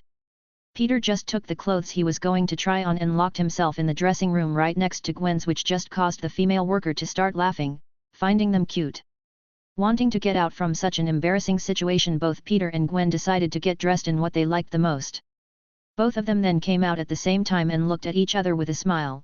"Well, hello there, gorgeous, aren't you just looking spectacular?" Hearing him, Gwen started blushing slightly before looking at Peter up and down and decided to tease him back, "If it isn't Mr. Handsome himself." What Peter is wearing? What Gwen is wearing? Peter then turned towards the female worker and asked, "Can we pay and leave wearing this and get a bag for what we were wearing?" The worker just smiled, "Certainly, just follow me." After scanning everything, they told them the price and Peter showed him his phone, which they scanned, paying for everything. The cashier just looked at them with a smile, "Thank you, come again," while handing them a receipt. To which Peter and Gwen nodded their head and started leaving with a smile. Peter showed the security guard the receipt, who nodded towards them, and left the store. As they walked out, they started walking towards a random direction, enjoying the look of the city in the night. Peter kissed the top of Gwen's head, which caused her to smile. "Do I ever tell you that you look absolutely amazing?" "Almost all the time," Gwen said with a smirk. Peter just smirked back, "If there's still an almost, that means I'm not telling you enough." Gwen smiles and snuggles her face on Peter's arm. Gwen looked around and pulled Peter into an alleyway where she proceeded to pull on his jacket and attack him with a long kiss. She closed her eyes and started to savor his lips with very movement. Peter held on to her waist and pressed her against the wall as they continued to aggressively make out. After a few minutes, Peter and Gwen were seen breathing heavily. "Sorry about that," Gwen panted with her forehead pressed against Peter's. "I didn't know how else to show how much I love you, words weren't enough." Peter was then the one to attack Gwen. Gwen's hands went towards Peter's hair and started gripping it due to how much she loved it. After a few more minutes of their aggressive lips smacking, Peter looked at Gwen in her eyes. "Did my actions shows that I probably love you more?" I'm not sure, I think I need another one to see," Gwen smirked. And Peter obliged, getting back to their aggressive lip smacking. Gwen lifted her thigh, which Peter took a hold of as they started tasting each other's tongue. When they separated, Gwen playfully nodded her head. "Yup, now I'm certain, I indeed love you more." Peter started chuckling. "I guess it's up for debate then." Which caused Gwen to chuckle as well. "I guess it is then. Let's continue our date, shall we?" Peter asked while backing away and holding out his hand. Gwen just smiled at him, taking his hand. "We shall." And with that they went to enjoy their date. Chapter 65. Third person's POV. Peter and Gwen were holding each other's hand as they walked through the night in the city of New York. "Do you think this is what our world is going to look like in the future?" Gwen asked, looking around in fascination. "Most definitely, but it won't be until a few more years," Peter confirmed with a smile. "Instead of going to another world, it feels like we just went towards the future," Gwen said with a smile. "So what are we going to do on our date?" "We will mostly explore and see what we find and enter any place that seems interesting. I honestly just want to spend time with you, so any place we go is interesting, even if we just decide to walk the entire night." Gwen smirked and pressed her chest against Peter's arm. "How do you even come up with these things to say?" Peter smirked right back and looked her in the eyes. "What can I say? I have a great muse, I can't help but get artistic." "Oh, that was a good one," Gwen giggled. Peter then saw a taco food truck. He turned towards Gwen and asked, "Want to try different types of food truck foods from the future?" "That sounds fun, let's," she said as she dragged Peter towards it.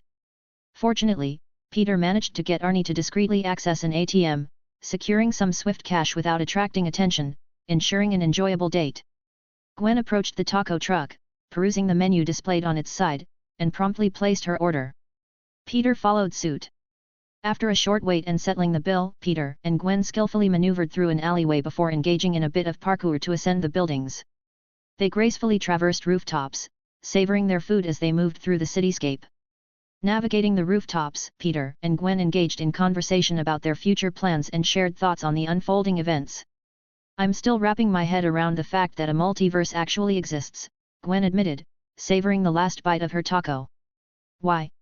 Is it that surprising to imagine another version of you that looks almost identical?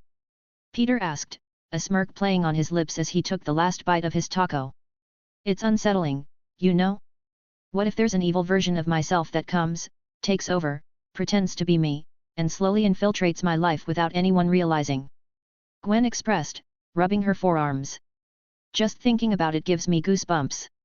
Peter playfully scoffed, I wouldn't put it past the realm of possibility, but fortunately for me, I'd know right away without a second thought.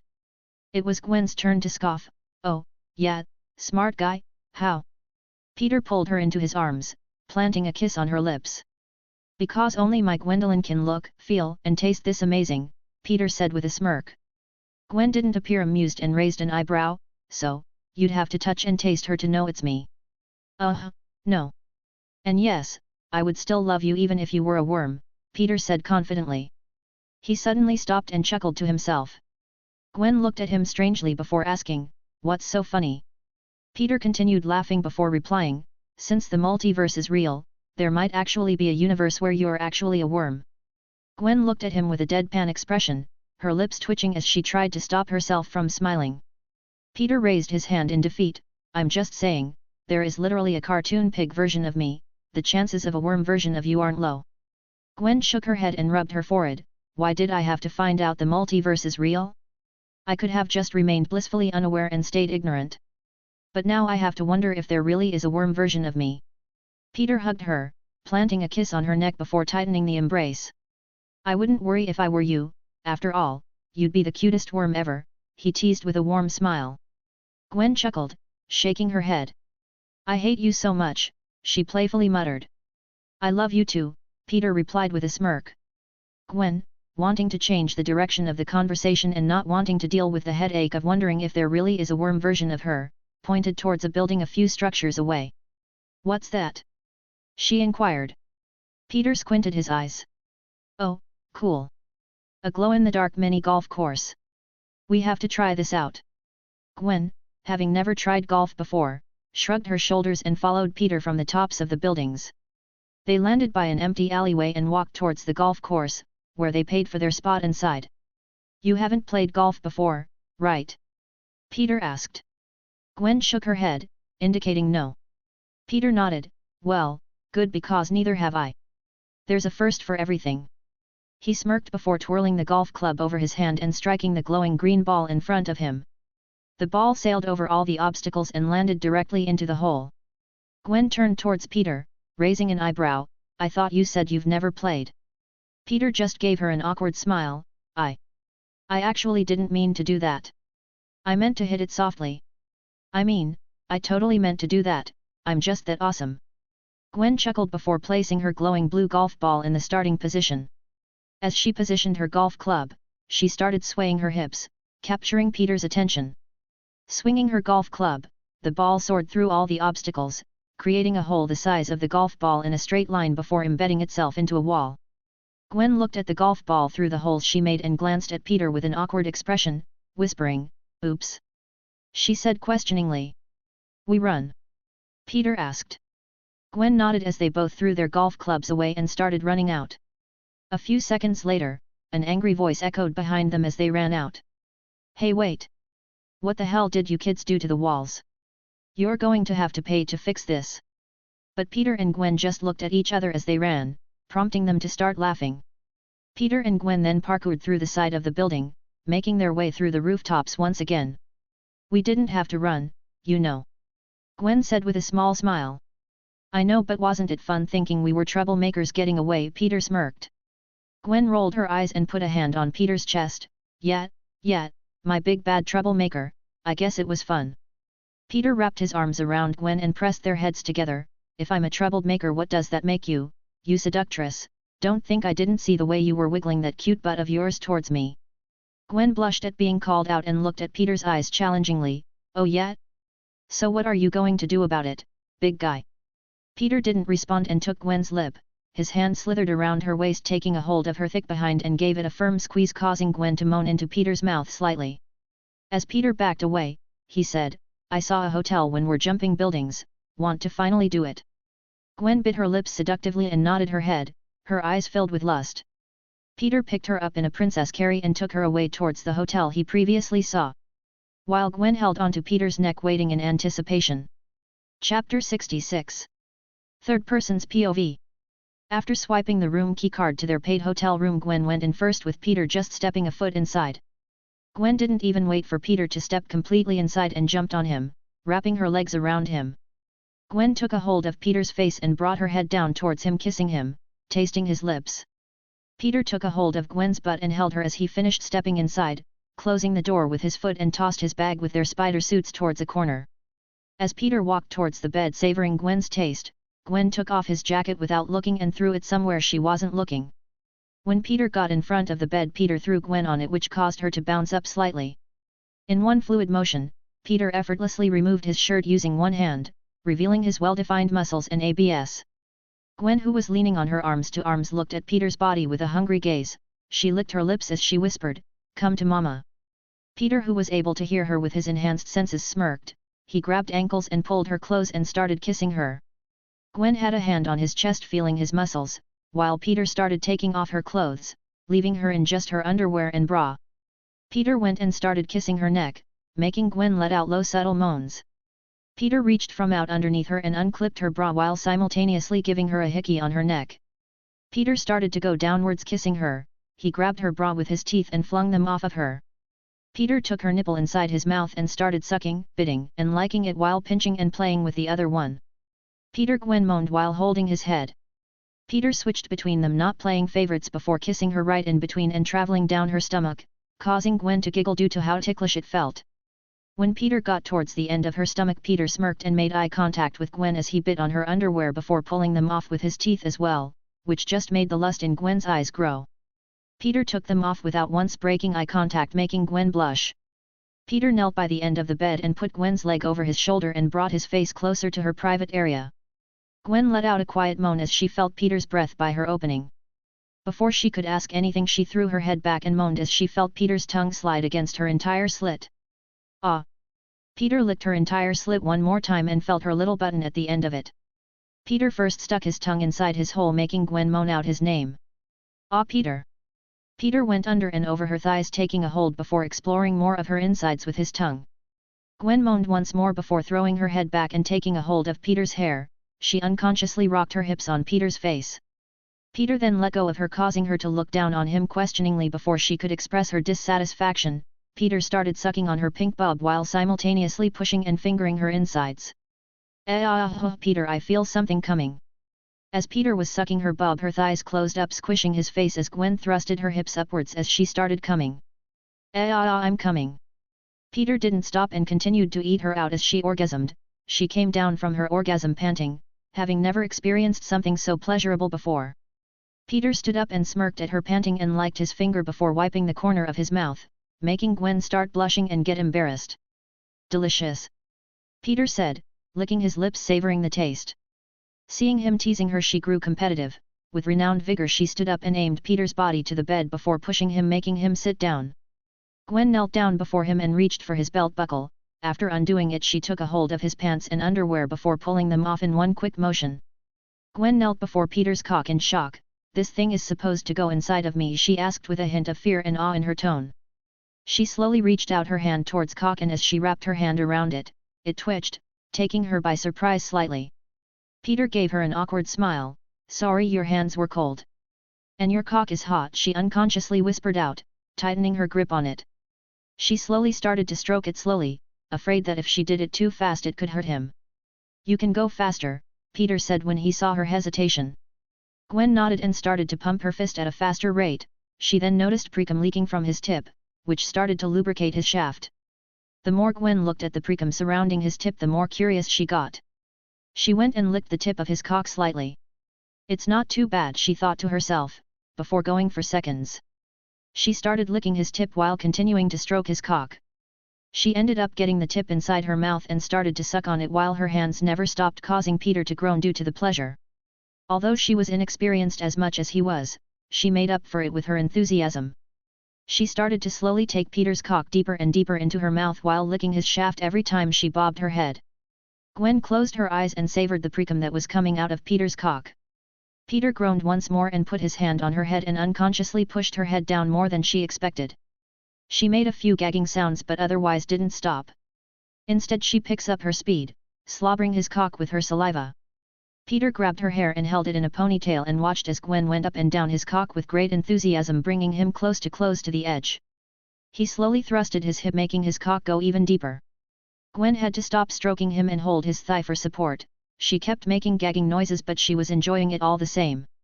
She then felt his cock start twitching inside her mouth, which was followed by Peter's grunts, "Shit. Gwen, I'm close to blowing my load." When hearing that, she picked up her speed until Peter held her head in place when she reached his pelvis. "I'm coming," Peter grunted, shooting down his webbing, doing Gwen's throat. Gwen took it all and swallowed everything Peter let out. After a while Peter stopped and slowly exited her mouth. Gwen stood up, wiped the corner of her mouth and looked at Peter directly in his eyes. Before licking the finger she wiped the corner of her mouth with. Peter smirked and put Gwen on his lap, with her folds resting on his soft. Peter started kissing Gwen. Gwen, getting more turned on, started grinding her hips against his cock and moaned inside his mouth. "Take me, Peter, ravish me, make me yours, do whatever you please with my body, just take me already, I don't know how long I can take this," Gwen said, breathing heavily due to the sexual tension. Peter took a hold of Gwen's body and laid her on top of the bed. While looking down on her he asked, "Ready?" To which Gwen blushed and nodded. And off they started their wild night.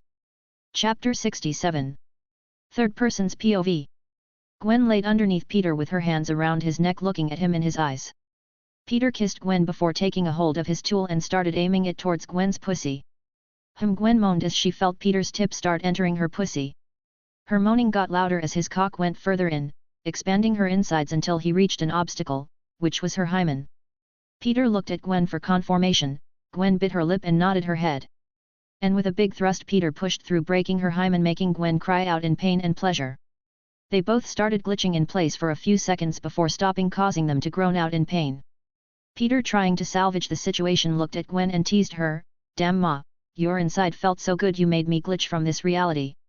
Gwen, who had tears in her eyes due to the pain of having her virginity taken and then glitching, smiled, appreciating Peter's humor in a time like that. She pulled Peter's head down to her level and started kissing him, tasting his lips, savoring them, as their tongues battled with each other. As they caught their breath with their foreheads pressed together, looking at each other's eyes, "You can start moving now," Gwen muttered.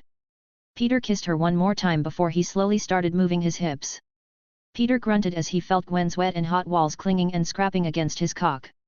While Gwen at first moaned in pain, wondering why anyone would find it enjoyable, before those feelings of pain started turning into pleasure. "Mh, Peter." Gwen moaned. "Okay, I'm starting to get why this is so addicting," Gwen thought to herself in between her moans. "MMMHMM, faster Peter," Gwen cried out, now feeling only pleasure as Peter's cock scraped against her insides.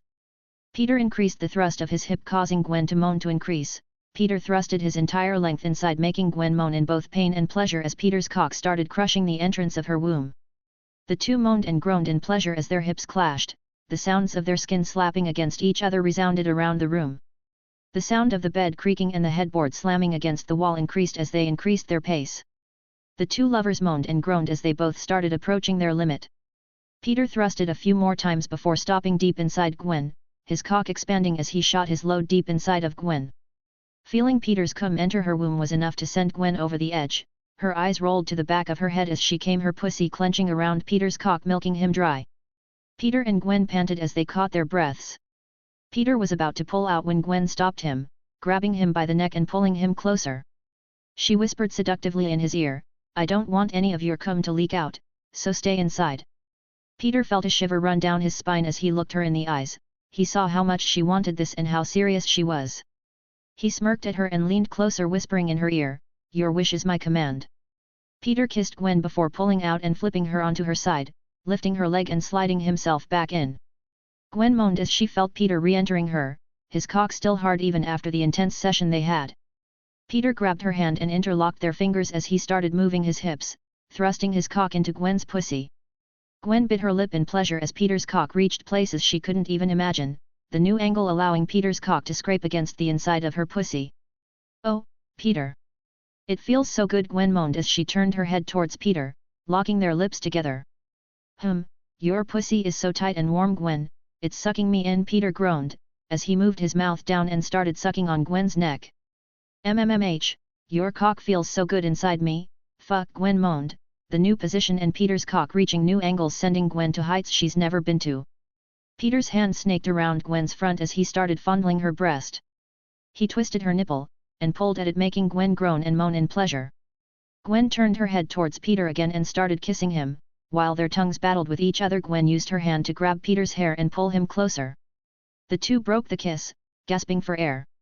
Peter increased his speed and intensity as his hand trailed down and started rubbing Gwen's clit, which caused her to start moaning even louder. "Oh, Peter!" Gwen cried out. "Gwen, your pussy is too good. I'm gonna come," Peter groaned, feeling Gwen's pussy clench around him as his thumb rubbed circles on her clit. "Me too, Peter. I'm gonna come," Gwen replied, feeling Peter's cock start to twitch inside her. "Come for me, Gwen," Peter said as he pinched her clit and bit down on her neck, making Gwen come all over Peter's cock. Her walls clenched around his cock, milking it, making him explode inside of her, filling her up. Peter and Gwen laid there catching their breaths, as Peter was about to pull out. Gwen grabbed his hand and stopped him. "Like I said before, I don't want any of your cum to be wasted, so please stay inside." Peter just looked at her with a smirk and started thrusting, surprising her. "Ooh, what are you doing?" Peter, Gwen asked, surprised as she turned her head to look at him. Peter just smirked and continued thrusting. "Like you said, you don't want any of it to leak out, right?" "Well, yes," but Gwen started before moaning as Peter picked up his speed, his hand going to her breast and playing with her nipple. "It's okay, just enjoy the ride," Peter whispered in her ear before nibbling on her earlobe, his hips still thrusting into her. Peter and Gwen laid there enjoying themselves, both of their bodies and minds lost in pleasure. "I'm close, Peter," Gwen moaned. "Me too, let's come together," Peter grunted, speeding up his thrust. "Peter!" Gwen cried out in pleasure as her pussy clamped down on his cock. Peter grunted as his cock twitched, releasing his seed inside Gwen. The two collapsed as they caught their breath. "That was amazing," Gwen panted, smiling at Peter. "It was," Peter replied, returning the smile. "I didn't know it could be so addicting," Gwen admitted, blushing as she looked at the ceiling. "Now you know why people go crazy over sex," Peter joked, making her laugh. After a few minutes, Gwen's eyes widened in horror. "What if I become pregnant?" "I was so lost in the moment that I forgot all about it." Peter's eyes widened in shock when he also realized, "We could go and get the after-morning pill." "No, I don't think that's possible. My body has been changing a lot recently, it's almost like it's evolving. The pills probably won't work on me, I think my body would probably just reject it," Gwen replied. Peter sighed, "Fuck it, I'm going to do the manliest thing a man could do in this situation." "It's okay, Gwen, if you get pregnant. Then it'll be because we made it together, so I'll take responsibility," Peter said, looking into her eyes. Gwen looked at him surprised before she started laughing, making him frown. Peter then started to remember something and asked, "Hey Gwen, when was your period?" Hearing this, Gwen's tensed body relaxes and lets out a sigh of relief. "Today's my safe day. I don't think I have ever been luckier." "Well, I guess this was our first time. So, I don't think we did it wrong," Peter said, letting out a breath of relief. Gwen looked at Peter and smiled. She moved closer to him and laid her head on his chest. Peter's arm wrapped around her and hugged her. Gwen nuzzled closer into his chest and closed her eyes. A few minutes passed and the two fell asleep, both tired from their recent activities and being transported to another world. Chapter 68. Third Person's POV. The next morning, Peter and Gwen woke up. Gwen woke up with a smile on her face when she saw herself waking up in Peter's chest. She went and kissed Peter on cheeks and patted his chest. "We have to get up, I'll hop in the shower first." Gwen hopped off Peter and winced slightly as she still felt sore from last time. She quickly went and entered the bathroom of the hotel. Peter, who was lying on his back with his hands behind his head, smirked when he heard the shower on and threw the sheets off of him. He just confidently strolled in, surprising her as they had never taken a shower together before. "Ah!" Gwen screamed as she instinctively covered all her private parts. Peter chuckled, "What are you covering yourself for? It isn't like I haven't seen you naked before." Gwen blushed when she realized. Peter got in and hugged Gwen from behind, causing her to blush even further. I was just surprised, that's all. I've never done this with you before. Well, I guess it is my turn to ask you for a shower together. I see. Now, let's just enjoy ourselves. Okay, she said. As Peter started washing her body, she felt his hands rub the soap into her skin. The two of them enjoyed the moment as they were getting used to this feeling of showering together. They enjoyed each other's company as they took turns washing each other's backs. He then rubbed the soap onto his hands and lathered them up before washing her body. Once he finished with the upper part of her body, he started to move down to her stomach, which caused her to blush as she felt him wash her stomach. She felt him move even lower and he was washing her legs now. Gwen could feel the blood rushing to her face as his hand was getting closer and closer to her nether regions. Her whole body felt like it was on fire and her heart was beating wildly in her chest. Gwen closed her eyes and moaned when she felt Peter's hands on her butt. He massaged her butt cheeks for a bit before moving to her legs and then moving up to her pussy. Gwen moaned as she felt Peter's fingers enter her pussy. Peter, she moaned. It's okay, Gwen, just enjoy it. Peter's fingers went deeper and deeper into her pussy and he moved faster. Gwen couldn't control herself anymore and started moaning loudly. She came with a scream as Peter continued to finger her. Gwen could feel the juices flowing from her pussy as she orgasmed. Oh, Peter! She moaned. Peter pulled his fingers out of her pussy and smiled at her. You taste really good, Gwen, Peter said as he licked his fingers. Gwen blushed even more when she saw him do that. Now it's my turn to have fun, Peter said. Peter turned Gwen around and kissed her. Gwen could still taste her own juices on Peter's lips and she kissed him back with passion. Gwen felt Peter's erection nestle in between her butt cheeks. She could feel her pussy getting wet again as she rubbed her ass against Peter's cock. Gwen moaned as she put her hands against the wall of the shower. Peter took a hold of his cock and placed the tip at her entrance. Peter pushed his cock inside of her. Gwen moaned as she felt the head of his cock enter her. Peter held onto her hips as he slowly pushed his cock deeper into her. Gwen screamed as she felt the entire length of his cock enter her pussy. Oh God! Gwen cried as Peter thrust his cock in and out of her pussy. Peter kept thrusting his cock deep inside of her and he moved faster. Gwen was screaming and moaning as Peter fucked her. Oh God! Gwen screamed as she came. Fuck! Peter moaned as he took out his cock and sprayed his cum all over Gwen's butt and lower back. Gwen didn't hesitate as she turned around and got on her knees. She took Peter's cock in her mouth and started sucking. Peter couldn't believe how good Gwen was getting at sucking his cock. Gwen started licking his cock clean while stroking it with her hand. She then took his cock back into her mouth and sucked on it. Peter moaned and grunted as he felt Gwen's tongue lick the tip of his cock. Gwen's tongue licked up and down his shaft and he could feel her warm breath on his balls. Peter's breathing was getting heavier and he felt himself getting close. Gwen took his cock deep into her mouth and Peter grunted as he came. Oh! Peter groaned as he felt his cum shoot into Gwen's mouth. Gwen moaned as she tasted his cum. Gwen swallowed the last drop of his cum and smiled. That was amazing, she said. Yes, it was, Peter replied. Gwen stood up and hugged him. Peter kissed her forehead and she giggled. Peter took a hold of her ass cheeks and lifted her up against the wall. Gwen had her arms around Peter as he held her up. Gwen put her legs around his waist and kissed him. He inserted his cock into her and began to fuck her once again. Gwen moaned as she felt Peter's hard cock going in and out of her. Peter thrust his cock deeper and deeper inside her. He grabbed her ass cheeks and squeezed them. Oh! Gwen cried as she felt her pussy get tighter. I'm going to come soon, Gwen moaned. Peter increased his pace and started fucking her faster and harder. Gwen moaned as she orgasmed. Her body shook and trembled as she came. Yes. Gwen moaned as she felt Peter's warm load inside her pussy. Peter pulled his cock out of her and put her back down. Gwen smiled and kissed him. Let's continue this after the shower, Peter said. Gwen nodded and the two of them washed themselves again. When they were done, they dried themselves and went back to the room and got dressed. After he was done, Peter grabbed his phone and asked, Arie, anything new is happening? Getting back to business? Nope, just that this world's Spider-Man is about to have his memorial services in a few minutes. If you don't hurry, you would have arrived on time if you guys weren't having such a good time, Arie teased. Gwen blushed when she heard the last part before her and Peter rushed out the hotel and towards the memorial service. Chapter 69. Third Person's POV. Each spider person secretly swung through the city making their way towards the public memorial service that was being held towards Spider-Man. They all secretly watched as MJ got on the podium and started giving her speech with Aunt May standing behind her, each of them giving them their silent support.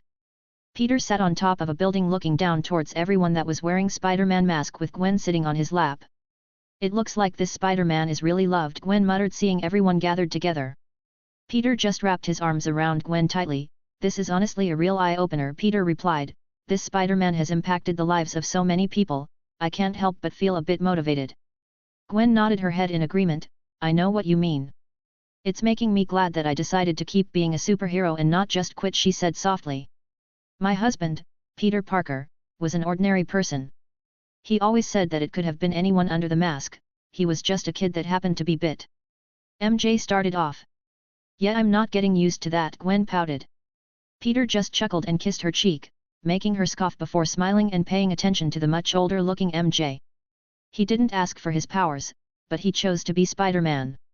"My favorite thing about Peter is that he made us each feel powerful. We all have powers of one kind or another. But in one way we all are Spider-Man and we're all counting on you." "We have another Spider-Man unaccounted for," Arie interrupted, showing a much rounder-looking Spider-Man in their HUD. "You sure that isn't just a regular guy wearing a Spider-Man outfit?" "There's a lot of those here today," Gwen asked, looking at his appearance with skepticism. "I was looking over the footage last night as you guys were getting busy," Arie said with a teasing tone causing Gwen to blush. "And look at what I found." She then showed a Spider-Man coming out of the portal and hitting an electric billboard face first before falling down off of it. "Are there any more spider people that we have no knowledge of around?" Peter asked. "Nope, that's everyone accounted for. Keep an eye on him," was all Pete said as he watched Aunt May go up on the podium and give her speech. After her speech they all started paying their respect until late in the afternoon, with each Spider-Man watching like a silent protector. They all then regrouped and escorted Aunt May home. When they were all together, Arie used Peter's speaker on his phone to announce something. "So I have good news and bad news, which one would you guys want to hear first?" They looked towards Peter in confusion, causing him to sigh before pulling up his phone and projecting Arie's image. "Bad news first," Spider-Noir said with his arms crossed. "Well, Miles accidentally broke the goober." "Wait!" they all shouted. "We're all going to die!" Spider-Ham screamed, dropping to his knees. They all stopped and looked at Spider-Ham with a deadpan expression. Seeing everyone looking at him, he stood up and pretended none of that happened. "So what's the good news?" he asked merrily. Most of them just rolled their eyes as Arie then showed a video of the much older Peter Parker following close behind Miles as he was making his way towards a graveyard.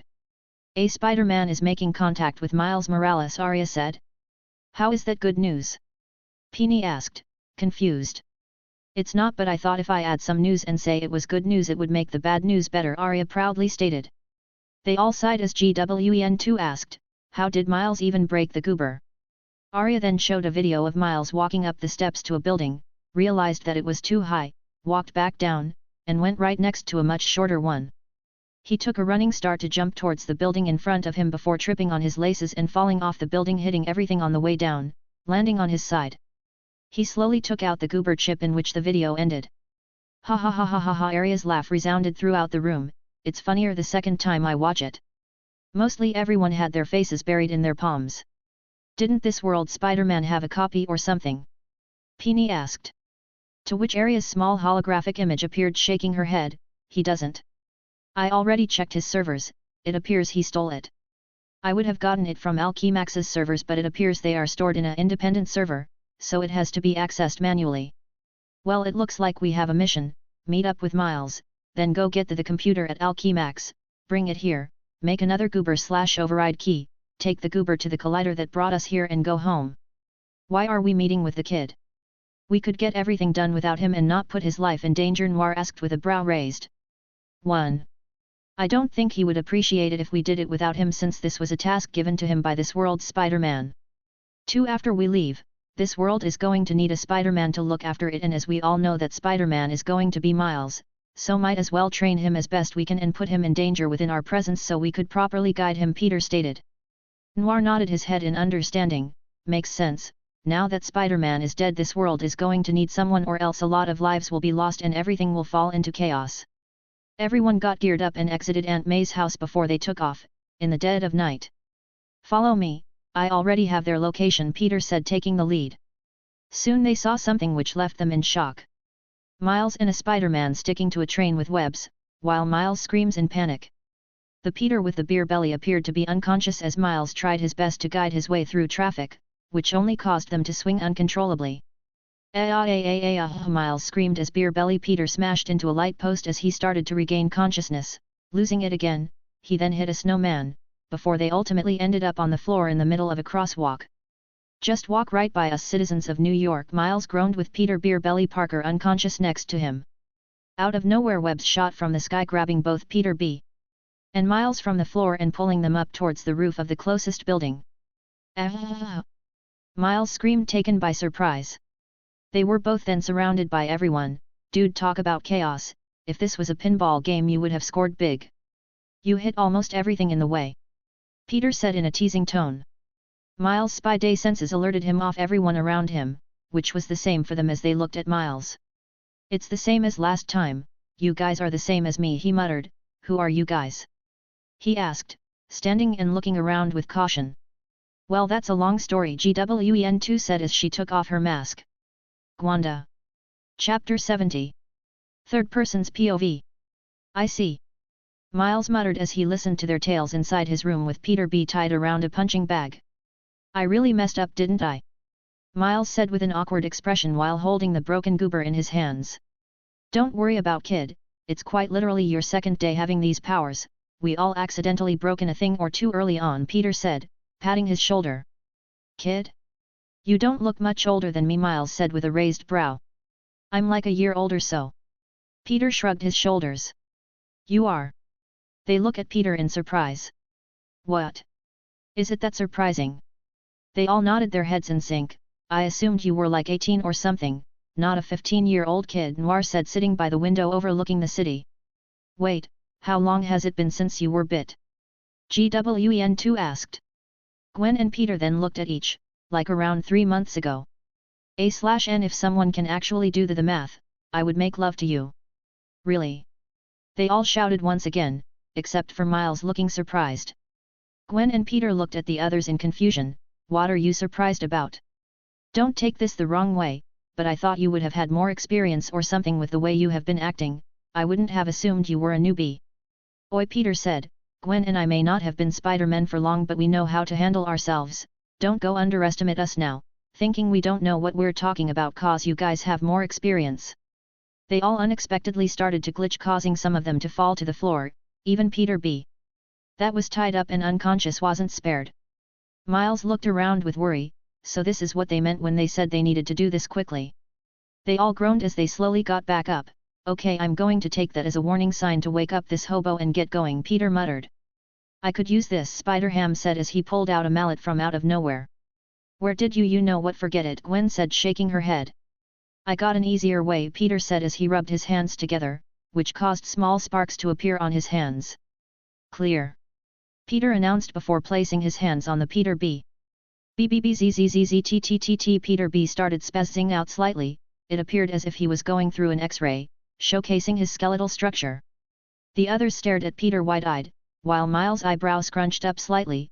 It's the same as what I did accidentally. Did we get bitten by the same type of spider? OWWW. Peter B shouted, what the hell was that for? He asks while looking around. What's this, a cult or something for the Spider Supreme Overlord? Peter B asked, noticing everyone else had spider-themed outfits. Since Spy Day Sense then went off, I see, so they're like me. I'm not explaining all of that again, Miles, you do it. I don't wanna, Peter asked as he laid on the couch with his head resting on Gwen's thighs. Gwen just shook her head before she started running her fingers through his hair. Miles looked at Peter B apologetically. Sorry about, electrocuting you and smashing your face along the ride. Peter B just sighed. Don't worry about kid, I have suffered worse. So why am I tied up? In case you were dangerous or were an evil version of Peter, the multiverse is a big place, Miles said, and as you can guess, everyone here is the same as you, other beings from different universes. Miles then went on to explain everything. on how he accidentally broke the override key to the collider aka the goober, the plan to remake another one, train him along the way and send everyone home. Oh hey, well I'm not the training type, Peter B said, easily breaking free of his bindings and snatching the goober that Miles was showing him from his hands. Man, I haven't seen these in a while. Well, where do we go next then? I'm a very busy person in my world, and need to be back quickly, Peter B said, lying through his teeth. Peter then looked at Peter B's stomach and scoffed, yeah right. If you're a busy person, then I'm the president in my world. As for where we're going is Alchemax. Where we're going to make another override key, go to underneath Fisk Tower where the collider is mostly located, send us home, and then completely shut it down for good. Peter and Gwen then started to stand up before looking at each other and nodded their heads. Here Miles catch, they both said at the same time, throwing him a bracelet. Miles clumsily catches both of them before looking at it curiously. What's this? He asked, unsure of what he's going to do with bracelets. Put it on and flick your wrist, Gwen instructed. Miles did as instructed and looked at his wrist in amazement as the bracelets transformed into web shooters. Whoa! There are two buttons, one to shoot webs and the other. It's better if you see for yourself, Peter said as he made his way towards the window along with everyone else. They all started to slowly come out the side of the building, sticking perfectly to it before they heard Miles utter a small whoa. Well, before anything, I'm hungry and I see a nice burger place, Peter B said, walking down. We don't have time for that, Noir said before he heard the rumbling stomachs of both Peter and Gwen. Both of them blushed and grew embarrassed. I actually second that idea, Gwen, and I haven't had anything to eat. Gwen grew even more embarrassed knowing the reason why and just looked away, unable to look anyone in the eye. Aw man, this burger is so good, this place closed a while ago back in my world. They don't make burgers like they used to. Peter B said while stuffing his mouth, eating sloppily. So? Peter B said while licking the sauce of his finger, where is Alchemax? As Miles looked through his phone to look, Arie appeared and answered, it's in Hudson Valley, New York. Whoa, is this another spider person from another universe? Miles asked while looking at Arie's hologram. Nope, that's my A.I, Peter said while eating his fries. Yo, nice to ya. Name's A.rac.H.N.I.D,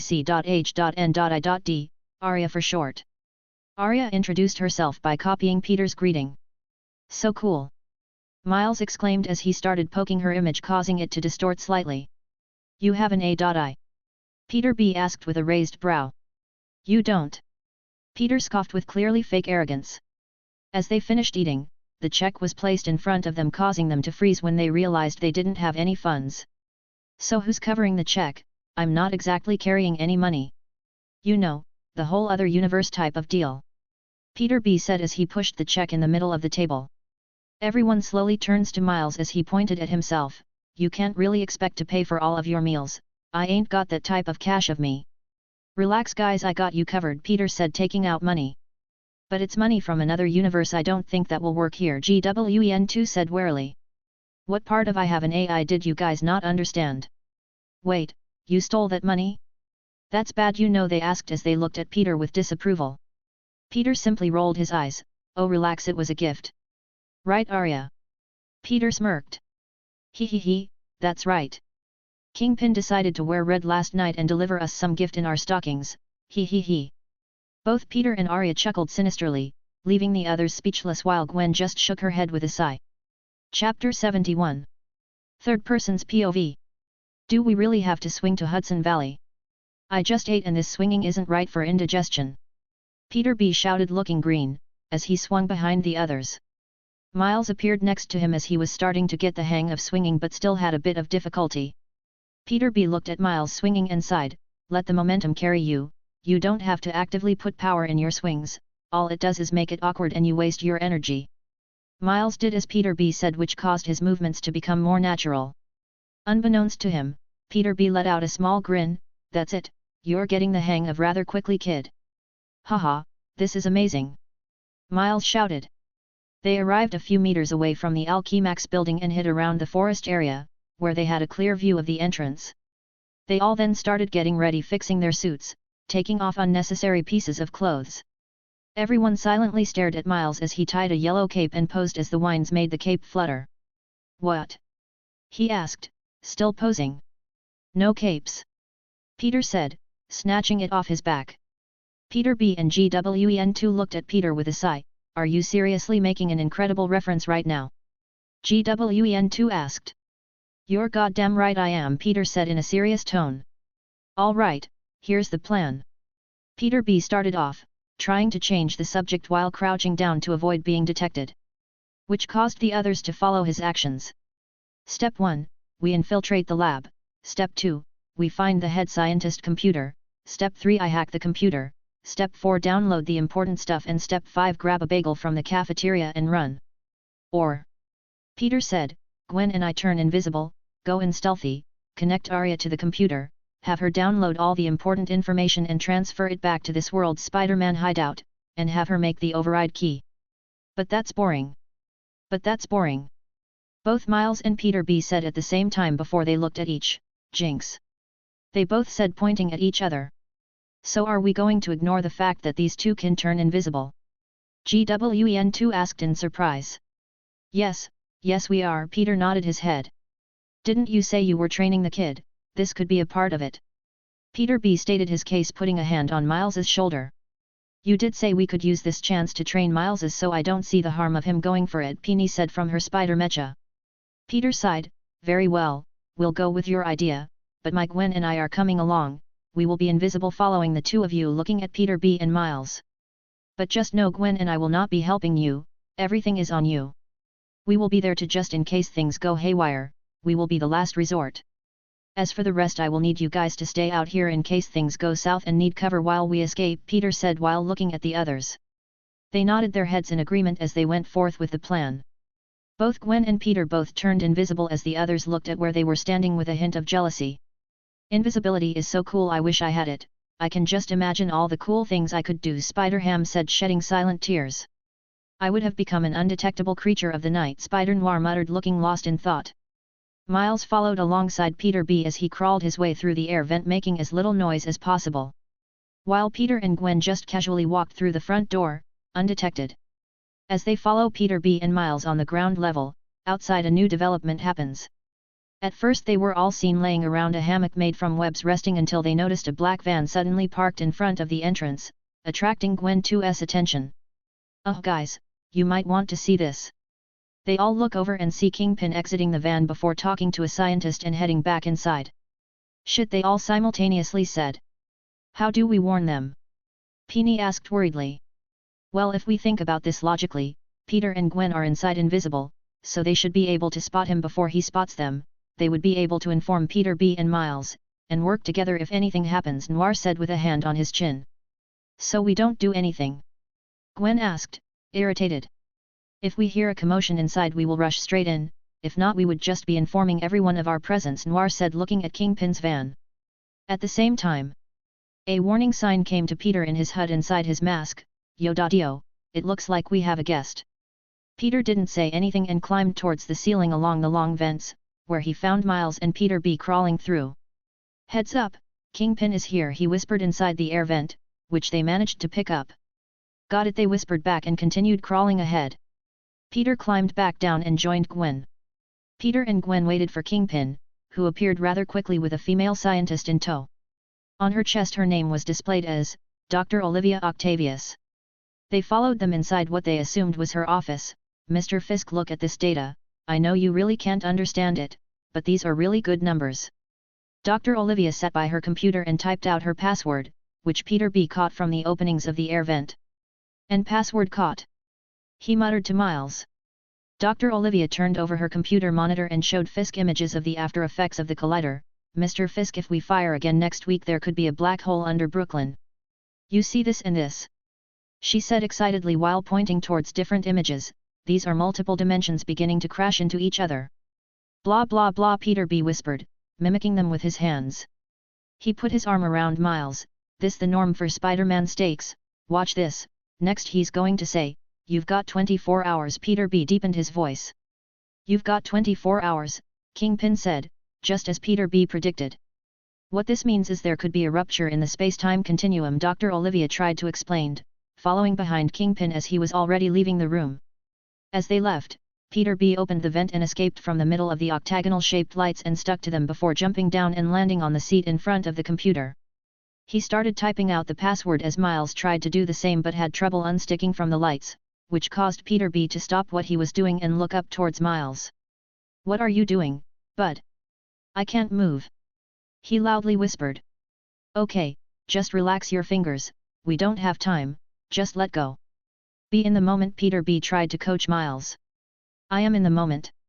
"It's a terrible moment," Miles said, still loudly whispering while shaking the lights to try and free himself as Fisk and Dr. Olivia talked just outside her office, which could easily be noticed. "They're right there, they're going to see you," he tried to explain, which just caused Miles to become more anxious and start shaking the lights more frantically. "Miles, you gotta unstick, what do you do to relax?" "Relax. Okay, okay, okay." Miles stopped moving the lights before he started singing, needless to say, which progressed to humming. "Oh, for crying out loud," Peter B mumbled, while hearing the sound of snickering close to him. "Callan, it quits now, baby, I'm a wreck," Miles continued to sing before slowly becoming unstuck. Miles sang as a hand became unstuck. He quickly lost balance, causing him to fall from the lights and onto the floor with a large bang. Teenagers are just the worst. Even though he was wearing a mask, one could tell he said that with a straight face. Chapter 72. Third person's POV. Peter B looked around and got up from his seat. "Miles, where did you go?" "I'm right here," he whispered loudly. "Where? I can't see you." "I'm right in front of you."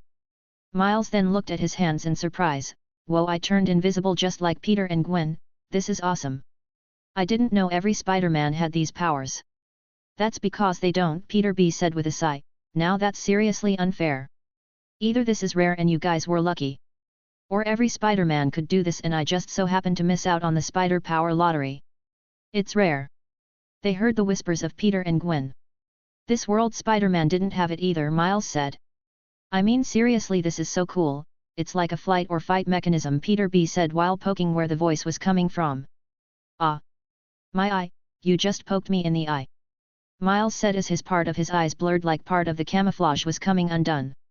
"So it comes undone when touched, that's good to know," Peter B muttered towards Miles. They then saw Dr. Olivia's silhouette making her way back towards her office as their earlier ruckus had attracted her attention. Miles simply turned invisible, causing Peter B to sigh. "Is there any ways you guys can help us out?"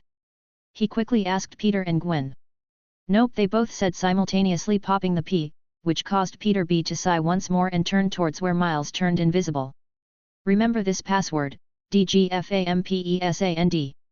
"Slow down," Miles pleaded, but Peter didn't listen and instead said it faster as Dr. Olivia came closer to her office. $4,3587653454535. "Wait, I need to write it down." Peter B handed him a new chip while saying, "I need you to download the schematic, while I turn on my charm," he said, running his hand over the top of his mask as if he was running his fingers through his hair. "How do I do that?" Miles asked, pleading to give him a hint. Dr. Olivia entered her office and was surprised by her unexpected visitor, Spider-Man. She asked in disbelief. Peter B was seen leaning against her desk. "Oh hey there, I didn't see you there." "Wow," she said in amazement. "Okay, I'm kinda freaking out right now. I mean, you're supposed to be dead." "Surprise," Peter B said awkwardly before Dr. Olivia started reaching for his mask and started taking it off. Okay, we don't like that." "This is fascinating," she said with a fanatical look in her eyes. She started commenting on his appearance and how similar he looked to this world's Spider-Man, except for his gut, which she assumed was a side effect of dimensional warping, which Peter B agreed with.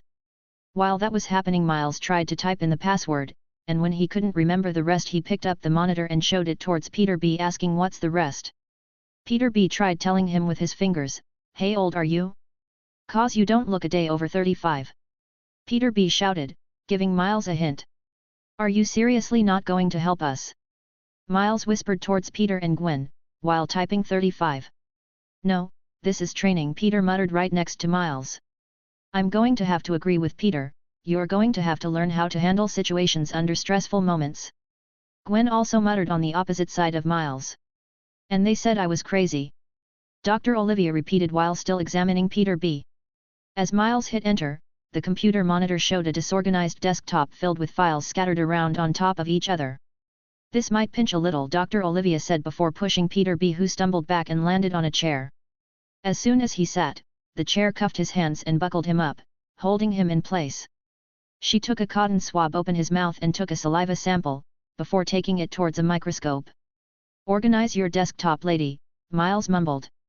"Wow," Dr. Olivia muttered, observing Peter B's DNA, complete cellular decay. While Dr. Olivia was busy studying his DNA, Peter B turned towards Miles' direction and saw a computer and a monitor floating leisurely towards the door. "What are you doing?" he whispered. "I'm taking the whole thing," Miles muttered, motioning towards the things he was holding. Dr. Olivia turned towards Peter B. "Obviously you've been glitching." "Me? Glitching? No way." Peter B scoffed before he started glitching, but he wasn't the only one. Dr. Olivia heard two thuds on the floor and quickly turned towards the noise and saw two more Spider-Man pop into existence, glitching as well.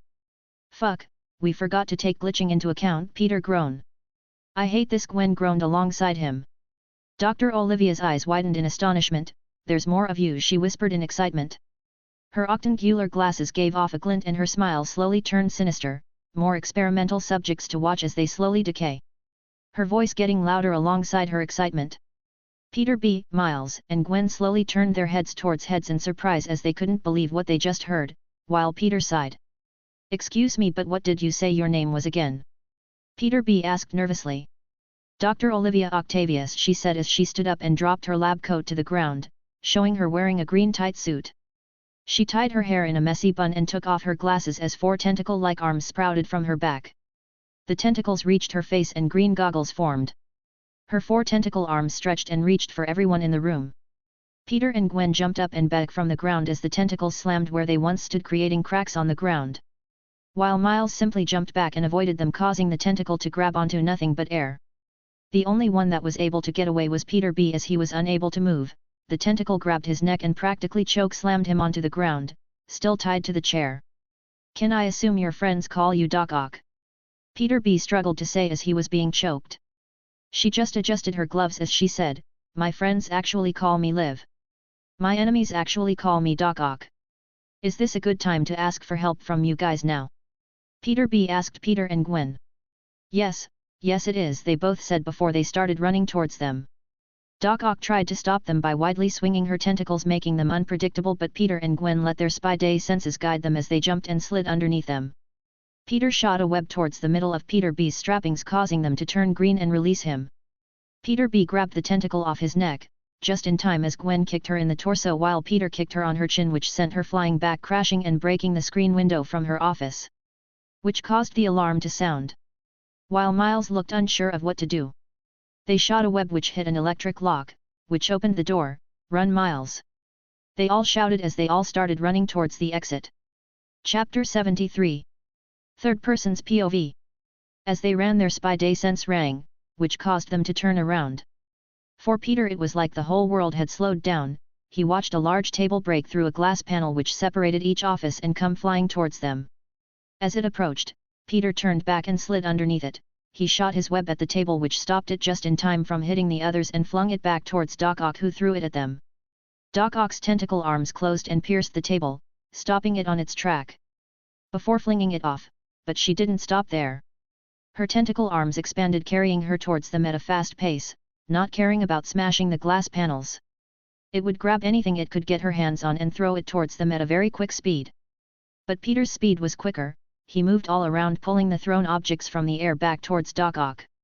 To quickly stop all of the objects that came flying towards them, Peter turned around and got on one knee before putting a thumb on his organic web shooter.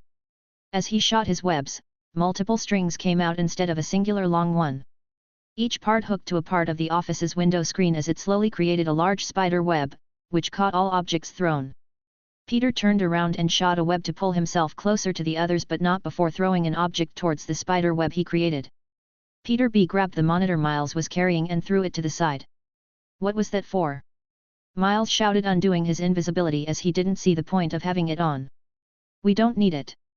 Everything we will need is in there," he said, pointing towards the computer. When Doc Ock got towards the spider web, she said, "Smart tactic, but foolish if he thinks that's enough. Stop me." Her tentacles shredded through the spider webs and objects until she heard a beeping sound. She looked down and saw a blue and red ball that was flashing a red light roll to her feet. Her eyes widened in shock as it exploded, covering her entire body in webs. All she heard was the shout of Peter happily saying, "Boom." Miles, who was what happened, looked at Peter in shock. "Did you really create a grenade and fill it with webs? That's so freaking cool." "Yup. Web grenade for the win."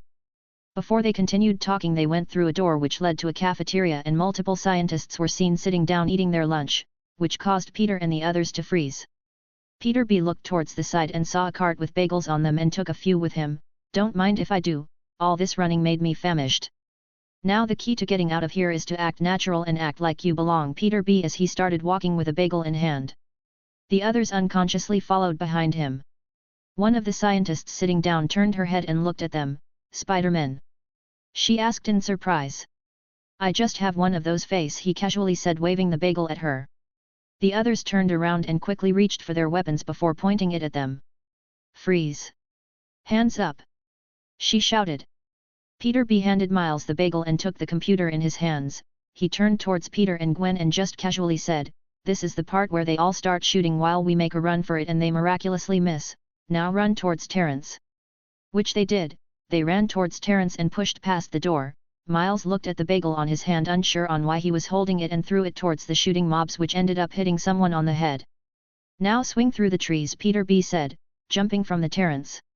"Is it because I'm black?" Miles shouted, following along. "Ha!" Peter laughed, "A race quip at a time like this. Ha ha ha, he's definitely ready to be Spider-Man." "Sorry, that just came out of nowhere when you told me to swing from the trees," Miles said, sounding embarrassed. Peter turned around and dove while giving them the middle finger and swung away. "Ha ha ha ha, suck it, losers." "Peter!" Gwen shouted as she jumped before covered her move with one hand, as she didn't mean to shout his name but quickly realized that everyone in the world already knew of his identity. Was that really necessary?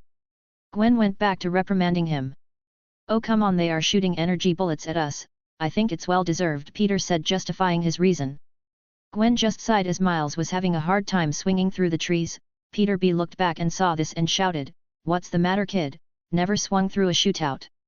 "This is literally my second time swinging, so no," he shouted right back. One of the energy bullets ended up hitting Miles' web, which caused him to fall mid-swing. "Ah!" he shouted as he tried to recover.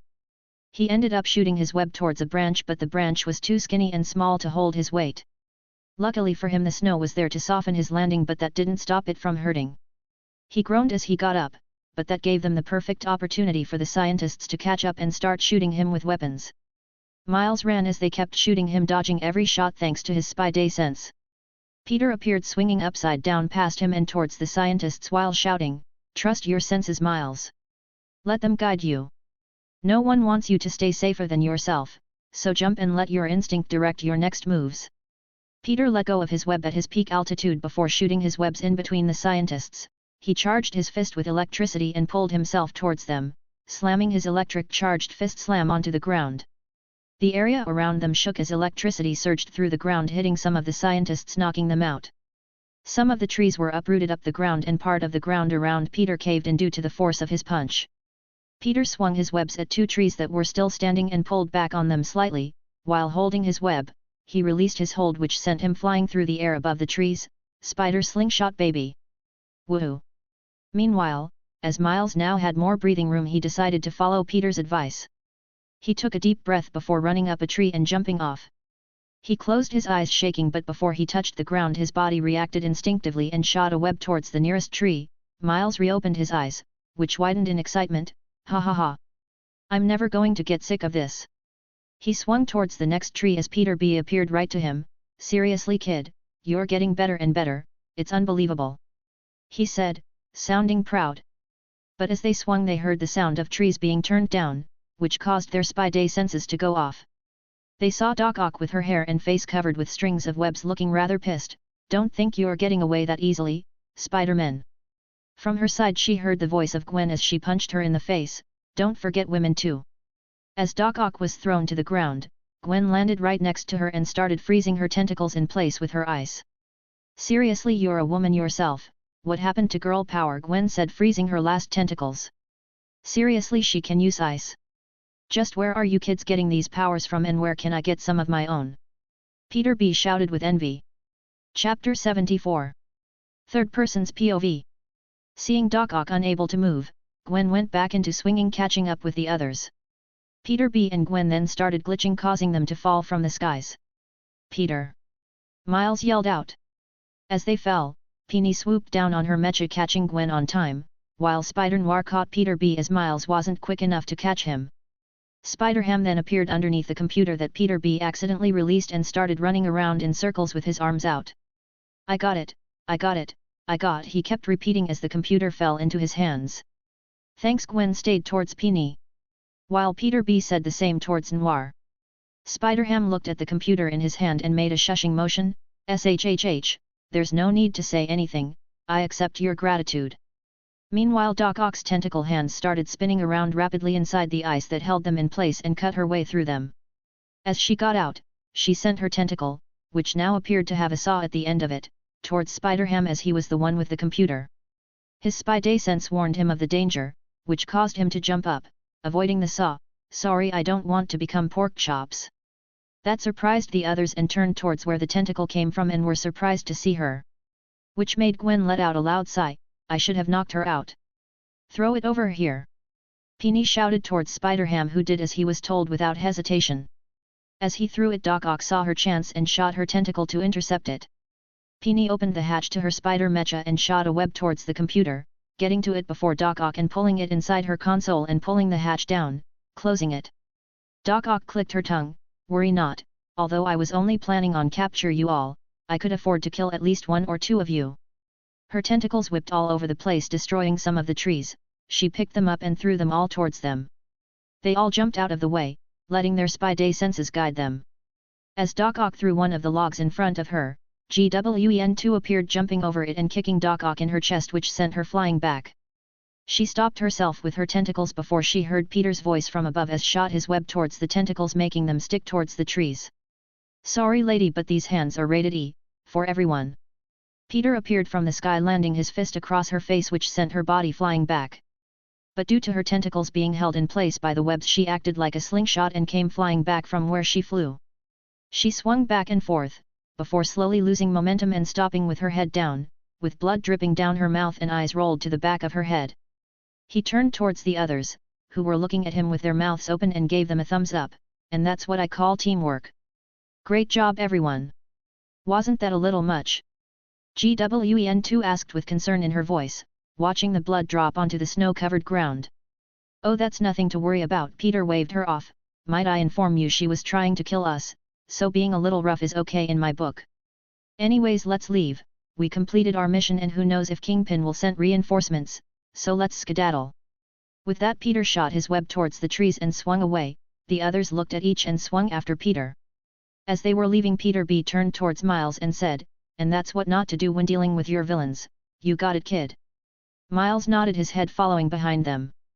Soon after, the spiders were a few miles ahead. The scientists weren't able to catch up, so they helped Dr. Olivia unties her from the tree and helps her up by putting her hand over their shoulders, dragging her back towards Alchemax, where Kingpin was watching from the terrace, looking annoyed and holding a broken pen. Dr. Olivia appeared before Kingpin with blood covering her front. I killed Spider-Man. So explain to me why I see a bunch of them swinging about, Kingpin said angrily. She just smiled, exposing her bloody gums and teeth. No, no, no, this is good, this is actually very good. Her voice trembled with excitement. Do you have any idea what this means? Seeing that Kingpin wasn't getting, she sighed before she explained, this just means my collider works. Those spiders are living proof that there exist multiple universes out there. We would be able to get your family back. All we have to do is kill a couple of spiders. It shouldn't be that hard, right? You've done it before. Kingpin didn't say anything else and turned around, walking away. The deadline still stands. I want my collider up and running by tomorrow. Our collider, she said, but Kingpin ignores her. Kingpin turned towards Tombstone that was next to him. I need you to make some calls, some who have a common interest and were dissatisfied by how things ended previously. How many? Tombstone asked. The last thing Olivia Octavius hears is Kingpin saying, as many as you can, we have a spider infestation after all. They all stood beside each other as they rang the doorbell at Aunt May's house. As she opened the door, she smiled warmly at them. I see, it looks like your mission was a success. Miles looked down, afraid to look at Aunt May, feeling guilty. She then notices two other additions and pauses. looking at Peter B in shock, she slowly walks towards him and puts a hand on his as she mutters, "Peter. Sorry I'm..." Before he could correct her, she interrupted him. "A different Peter I know, I wasn't born yesterday," she rebutted with a smile while shaking her head. "Sorry," he said with an awkward smile. She just continued to hold his face smiling, "Life hasn't been treating you well, has it? You look tired, Peter." He sighed and shook her head. "I am tired," he chuckled with self-deprecation. Aunt May looks him over and teases, "And older and much thicker too." I know. Seeing that they were finishing, Miles took the courage to step up. "I was there when it happened." But Aunt May stood him too and just gave him a hug. "I know. You're just a kid, this isn't something you should be worrying about. Do you mind if we used the shed once more?" Peter asked after realizing they were finished. She just threw him the keys to the shed, which he easily caught with one hand. "You don't need me to lead the way again, do you?" she asked with a raised brow. Peter smirked. "Nah, I got it, thanks." She headed back inside while the others made their way towards the shed, where they took the elevator down towards the bottom floor. Peter connected the computer with and started extracting the information of the override key with Arie's help. And while that happened, the others turned towards Miles. "Surprise attack!" Noir yelled out of the nowhere, taking Miles by surprise as Noir swept his leg, causing him to fall. "Ow! What was that for?" Miles said, standing up. "The plan was to have you send us home, but are you up for it?" Noir asked in a serious tone. "What? Of course I am. This was a mission entrusted to me. It may have been entrusted to you, but how would we be able to put our trust on you? We were watching how you handled yourself out there, and it wasn't a pretty sight. You were just running for your life. You didn't fight or anything. Kingpin will most likely send me after us, so you have to be ready." "Surprise attack!" Noir shouted once more, knocking Miles down once again. "Have you ever been in a fight?" he asked. "Well, no." They all then started to overwhelm Miles with a multitude of questions about his skills and worthiness. "Guys, stop it already," Peter B said, taking a stand to defend Miles. "He may not be able to do some of the things you've said, but he has other great skills.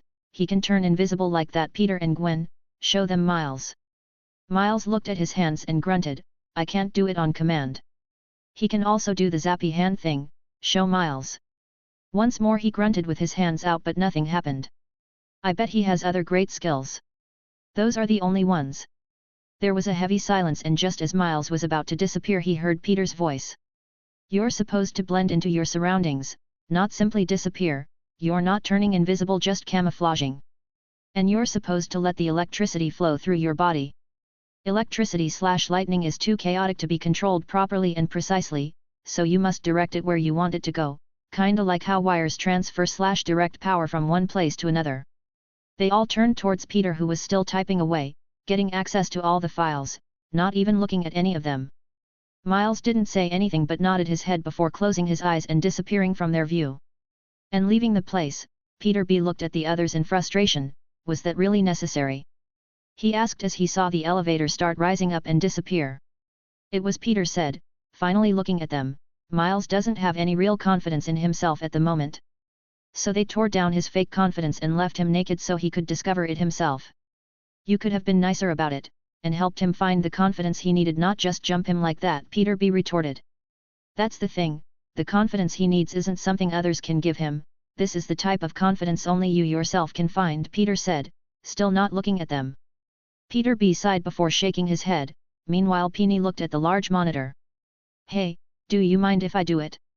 If I do, it should be done fairly easily with my bestie's help, plus it's time I should give you guys a view of my expertise." She patted the mecha spider. "Sure, go ahead," Peter said before turning back towards Aria and asking her, "Are her inventions there? 'Cause if they are, I just thought of a really good idea." Aria paused before pulling up a file of a blueprint of 4 tentacles, causing Peter to grin widely. "Here you go, Daddy," Aria's cute voice announced. Peter turned towards the others and asked, "Are you guys in need of a suit upgrade?" "No, not really," they all said, satisfied with what they had and saw no need to change. Peter nodded and turned towards Gwen. "Let's go and change, I think it's time we have a suit upgrade." Gwen looked at the screen and then at Peter before an idea of what Peter was planning formed in her head, causing her to smile and nod her head. "Let's go then." Comment. 23 Comment. Vote.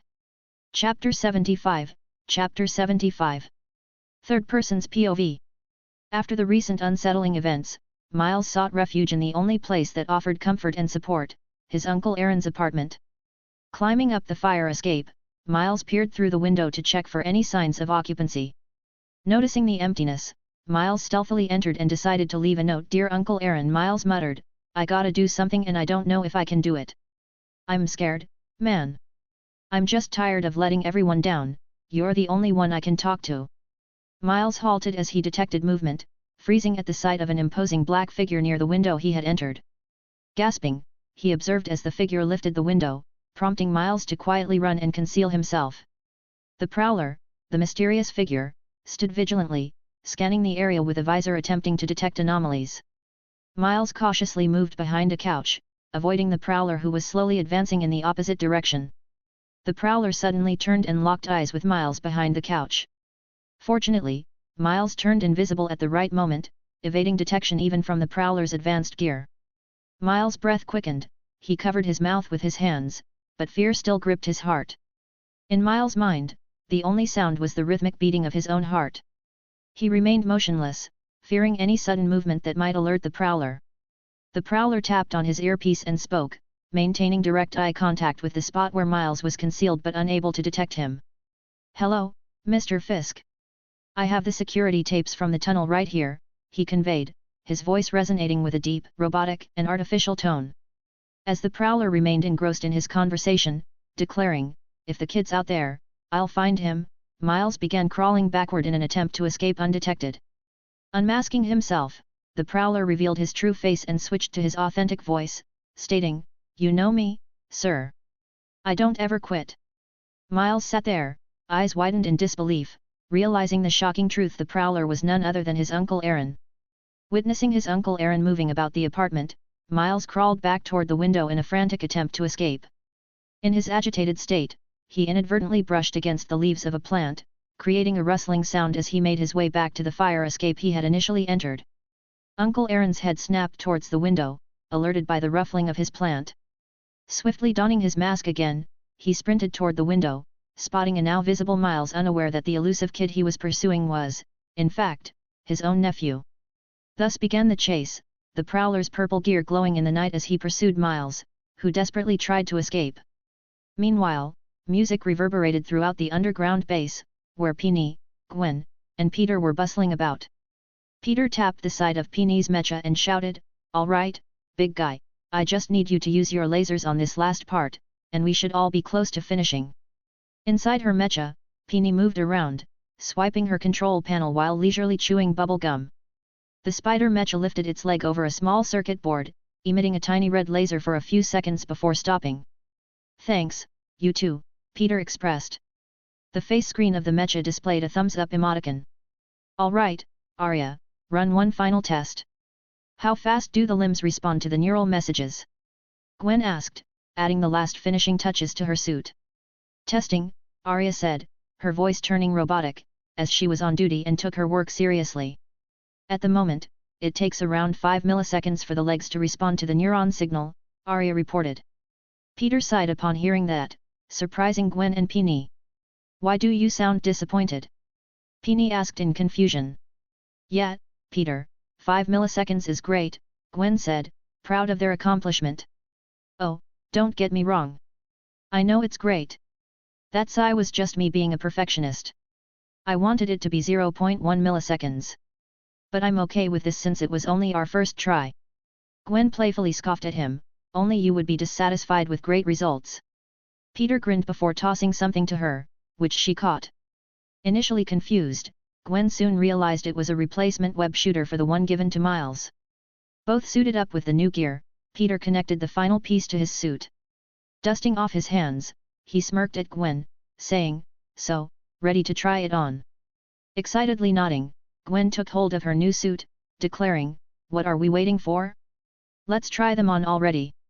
Peter and Gwen swiftly vanished, leaving Peony to complete the final wiring towards the goober. After her work was finished, Peter and Gwen reappeared, donning their new outfits. Gwen's suit featured predominantly white and black colors with pink and ice blue accents. Her white hood had a touch of white fur resembling ice, and something white clung to her back. Image, Gwen's suit. Peter's Spider-Man suit displayed a dark blue with glowing blue accents and a spider symbol. His hood also took on a blue color, and a similar feature to Gwen's was visible on his back but in blue. Image, Peter's suit. Ready? Peter asked with a hidden smirk beneath his mask. Gwen smirked as well, nodding.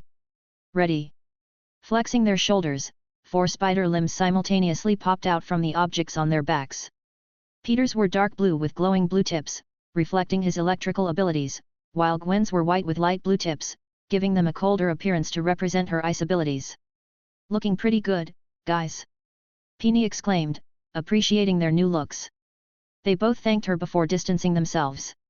Peter commanded the limbs, making them perform stabbing and scratching motions. Gwen made 2 spider limbs support her, then walked with them. She jumped, curling the limbs around her protectively before landing safely. Hey, Gwen, Peter called out, chuckling. Gwen looked at Peter in confusion. Peter extended one limb toward her, asking, "Wanna touch tips?" Gwen blushed and ran towards Peter, slashing her new limbs at him. "You're disgusting. Why would you say that?" Peter laughed, dodging her slashes with his spy day sense. Meanwhile, Peony shook her head, not accustomed to such crude jokes, and decided to redirect their focus. "Let's go back upstairs and show the others. I already completed the goober," Peony suggested. They stopped fooling around and followed Peony towards the elevator. Before they entered, Arie flashed red lights, signaling an emergency. "Emergency! Emergency! Emergency!" Arie repeated, showing them Miles being chased by the Prowler. However, the Prowler let him escape so Miles could lead him toward the other spiders.